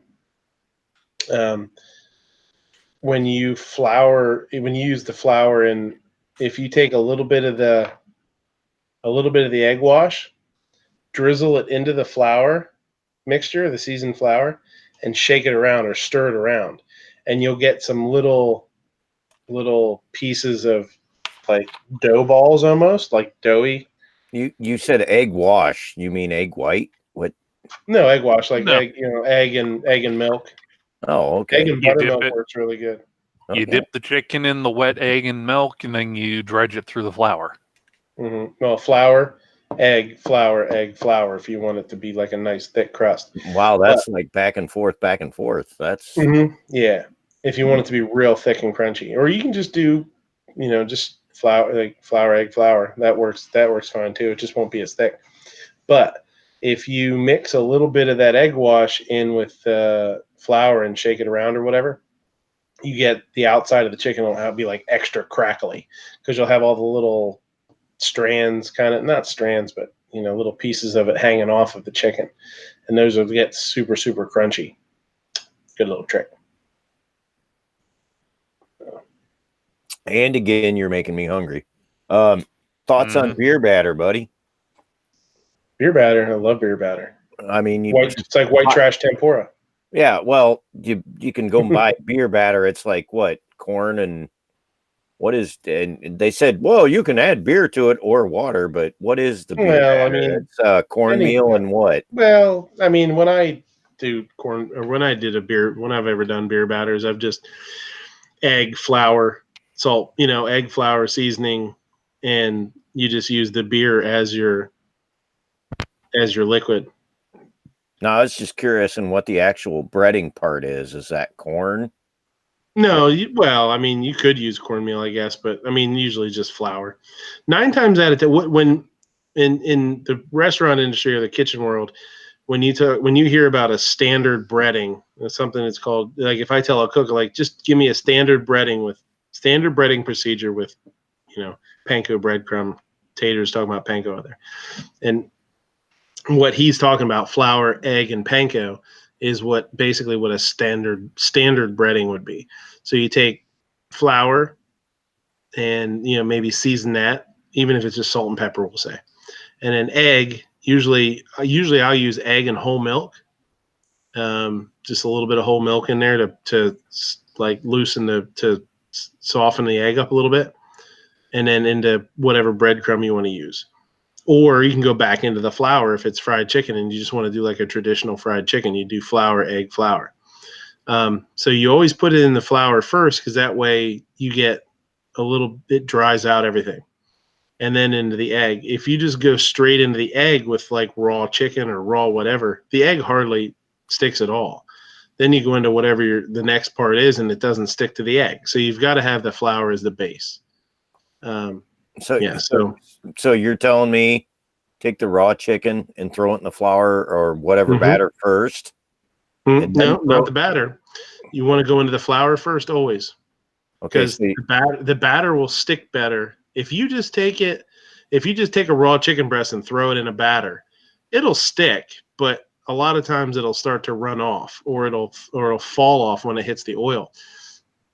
If you start in the flour, then go to the batter, or then go to the egg and the breadcrumb, it'll stick. It makes it stick like 1,000 times better. Oh, I've always done the egg and then the batter, and or the flour, or the batter is the dry whatever you're putting. Yeah. you'll get more of that outside stuff will stick if you start with the flour to dry everything out first. That's like your base. Huh. You know, start with the flour, then go into the wet, whatever the wet is. So you're saying flour then egg? Mm-hmm. Yeah. Oh. Gonna have to try you'll get a thicker crust. And what's nice about the egg too is you know, it adds that richness. And you know, if you want to, like, if you're just going to do 2 eggs, you'd like 2 eggs and maybe a quarter cup of whole milk. The whole milk is nice because it has that extra fat, the fat in it. If you use skim or something, it doesn't work as good. That fat's nice in there. Makes it like rich and it's thicker.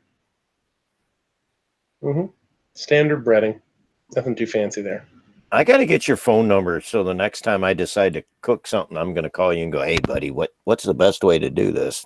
Yeah, it happens sometimes. I have people do that, or they'll leave some comment under a video, and they know that you'll see the comment under the video, but or under a live stream or something. But if you like, there was a video I did with the Dorito chicken, the Dorito encrusted chicken breast, and that was the same thing. It started with flour, seasoned flour, into an egg wash, and then into the crushed up Doritos. And it turned out awesome, right? I mean, yeah, it was good. Yeah, it turned out good. Like I said, man, I honestly, it's funny. I come hang out with you here, and we're all gun nuts, but somehow we all get back to the talking about food and recipes. I love to cook, and like I said, if I had your phone number the next time I'm thinking I'm going to cook this, I want to call you and go, "Hey, buddy, what do you got? Tell me." You can always shoot something under. Yeah, like I said, you can always shoot something under a video. I always get it. And that's what's kind of neat about that is, you get kind of a back and forth, and other people can see it, in the future. Go watch that tortilla video. Or that Dorito video. Let me see if I can find it. Actually, I did watch it. It was a minute ago. I remember watching it. Oh, okay. So yeah, it's a neat one. That's what I said. I'm one of them guys, man. I just love to cook, and my favorite thing is grilling. But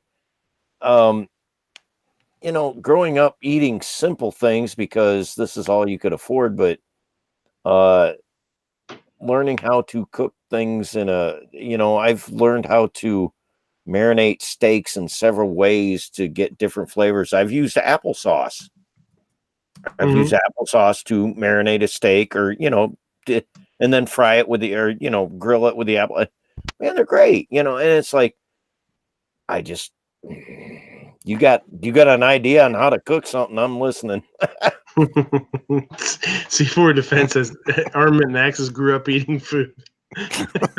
That's the moral of the story. You're like, let me give you the cliff notes. A&A grew up eating food. I grew up eating cheap food. Well, it's the same thing with me. Like, Central PA is not known for its amazing cuisine. It's really simple, straightforward. Nothing real spicy. Yeah, I had one tonight. I had a slamming root beer today too. I had a root beer at the restaurant when I had a birch beer and a root beer today. I hate blowing things up. When we had barbecue, I drank a root beer there. It was a bottle. I can't remember who the hell. Frosty, Frostie, I think it was Frosty, and it had a picture of a guy on it that kind of looked like Santa Claus. It wasn't, but it kind of looked like it. That was good. That was a good root beer. Sure. I love kind of like an old guy with a nightcap. I love root beer, and it hates me. I love it. I love the taste of it. Every time I drink it, it's like, yeah, you probably shouldn't have done that. Why? What happens? My gut gets all bubbly, and it doesn't do good things anymore. You finish the can, then all of a sudden it's exactly. It's like, oh my god, it's like you want to. Oh, root beer's so good, and I drink it, and it's like, I shouldn't have done that. Well, maybe you should drink it through a straw, like the ladies that sit around and play mahjong or whatever that game is. No. Armament and Axis. Go play bridge. Drink it slower. You need to sip it. You can't just chug it down because that stuff will expand to like 50 times its original size. It doesn't matter. Root beer doesn't like me anymore. Root beer. Right. Yep. Now you're. Whoa, lights just. You got to get a little bendy straw and drink it slowly with all the other when you play bridge. No. If a bendy straw ain't working for him, he needs to get one of those freezer crazy straws where it's like the curly 50 feet of curly ones, the curly ones. Yeah. Yeah. Then by the time you drink it, like most of the carbonation's gone. When did you guys ever have the straws that were like the glasses when you were a kid? No, I remember getting the assemble it yourself color changing crazy straws in the box of Captain Crunch. Well, I never had an assemble it yourself one, but I had. I had the crazy straws. Oh yeah, I never had farmer members. But the crazy straw glasses were really cool because it would come up and it would go behind your ear, and it would come out like glasses, and literally you wore like they were a pair of glasses, and they came around and went into your mouth. Awesome.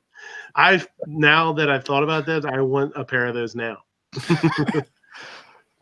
9mm. It's still Father's Day on the West Coast, so if you want to hop on Amazon and I don't know, maybe not really, but if you could, Midnight would really appreciate it for Father's Day. Never mind the fact that he got to spend time with little man and go to a movie and eat barbecue. What are you talking about? Huh? What did I miss? I don't. What would I enjoy, or what would I? Shh. It's okay. Okay. It's okay. I want to find those goddamn glasses. So, I can honestly C4 seeing out in the chat there. Rut beer, is that something that's made from the gland of a rutting deer? I would just listen to. I was picking up on the way A&A was saying it. It sounded like he was saying rut beer. Root. Is that like rut beer? Root beer. That weird kind of. That's a Central PA thing too. Root beer. Yeah, and I'm just being silly because it's 2 a.m.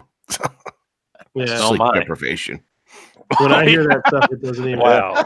Well, seeing Mia's comment, I now believe that you two are meant to be together. He said, "What? Wait, I missed it."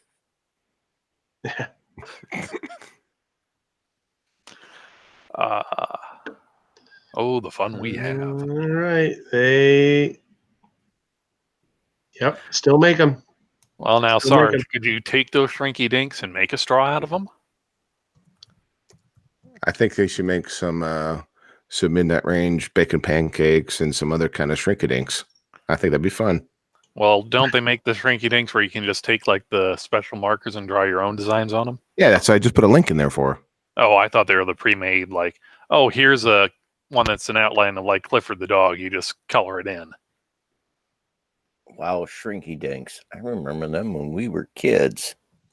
That's when they first come out. Put them in the oven, they'll shrink down. Yeah, you could color them with markers and whatever. Huh. I didn't know they was still a thing. Interesting. I think it's like anything else. It kind of like comes back after like 25 years.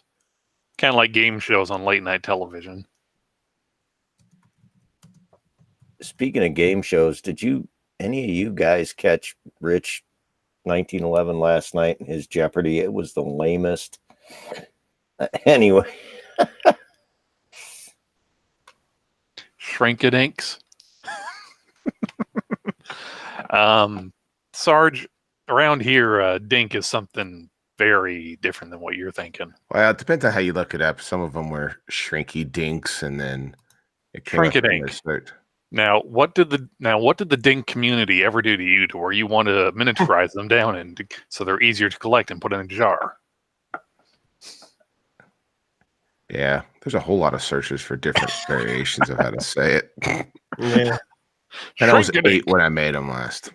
I always thought it was shrinky. It probably is. I think it is. When you look at the package, it is shrinky. Shrinky like slinky. Look at the package.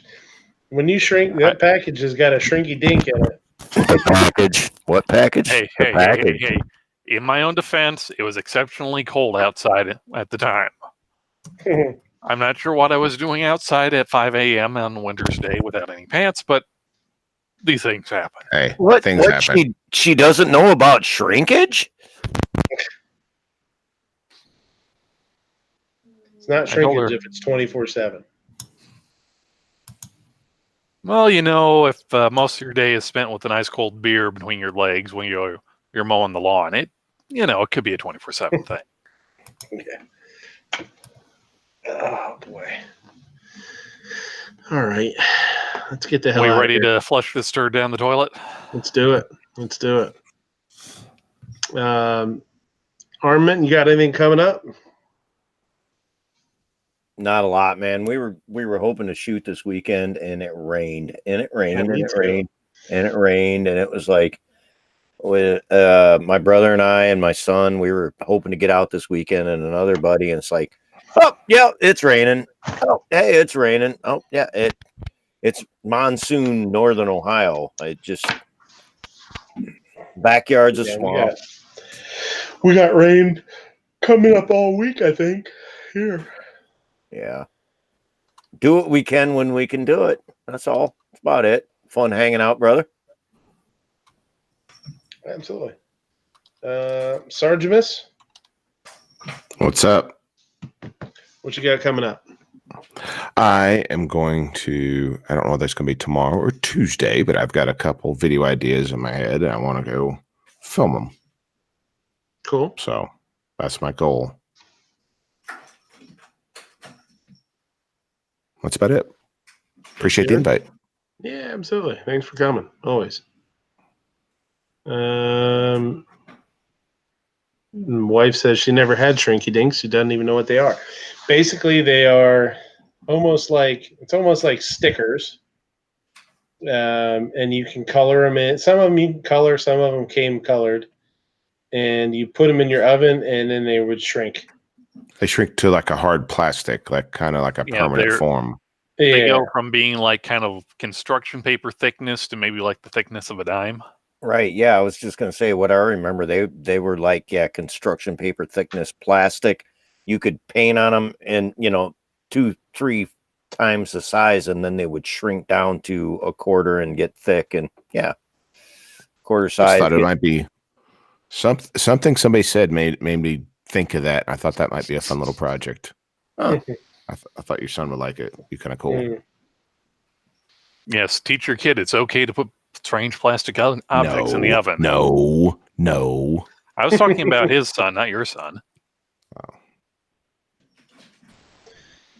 All right, let's get the hell out of here. Abe? Yeah, I really don't have too much. I took some pictures from the 3-gun match, so I might post them on Instagram. But cool. Other than that, shameless self-promotions aside, ladies, gentlemen, and Jonases of all ages. Trigger plus feet. Wait, sorry, that's the wrong script. Ladies, gentlemen, and Jonases of all ages, thank you for watching Midnight Range TM's The Closer. Be sure to check out gunchannels.com for more Pro 2A content. This concludes our regularly scheduled programming, but we'll be back at 9 a.m. Eastern with the early watch, followed by open lobbies throughout the day. Gunchannel.com, Monday night programming. At 8 p.m. Eastern, it's Clover Tax, MOA Monday, only on Instagram, and Hawaii Volcano Squad's Locked and Loaded on YouTube. 9 p.m. Eastern, it's Never Enough Ammo, a.k.a. Mr. Matt's Guns and Geeks podcast, The Weekend Geek. And every weeknight at midnight Eastern, it's The Daily Gun Show. Also, check out guntube.org as a free and unrestricted Pro 2A video platform. If you like what you see, go over to Patreon, give Night Strike a couple of dollars. For cool and unique 2A swag, go over to gearwebsites.com. And remember, a hot dog is a sandwich, a Slim Jim is a candy, and keep your guns hurled and your chambers loaded. Oh, and also, never eat fudge at a place called Uranus. I don't know that I can. I would think that would be okay.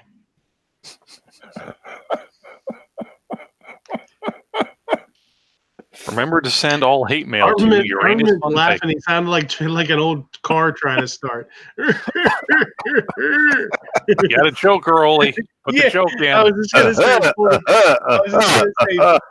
pull the choke, and you got to prime it once or twice. There you go. Gotta. I'm laughing. Sorry. Yeah, new viewer out there. How you doing? What's up? How's it going?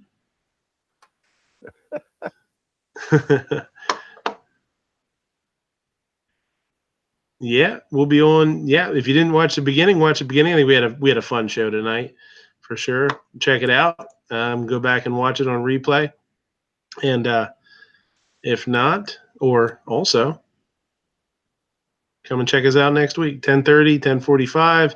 Depends on what's going on in life. But until then, thanks for watching. I'll see you guys next time. Have a good one.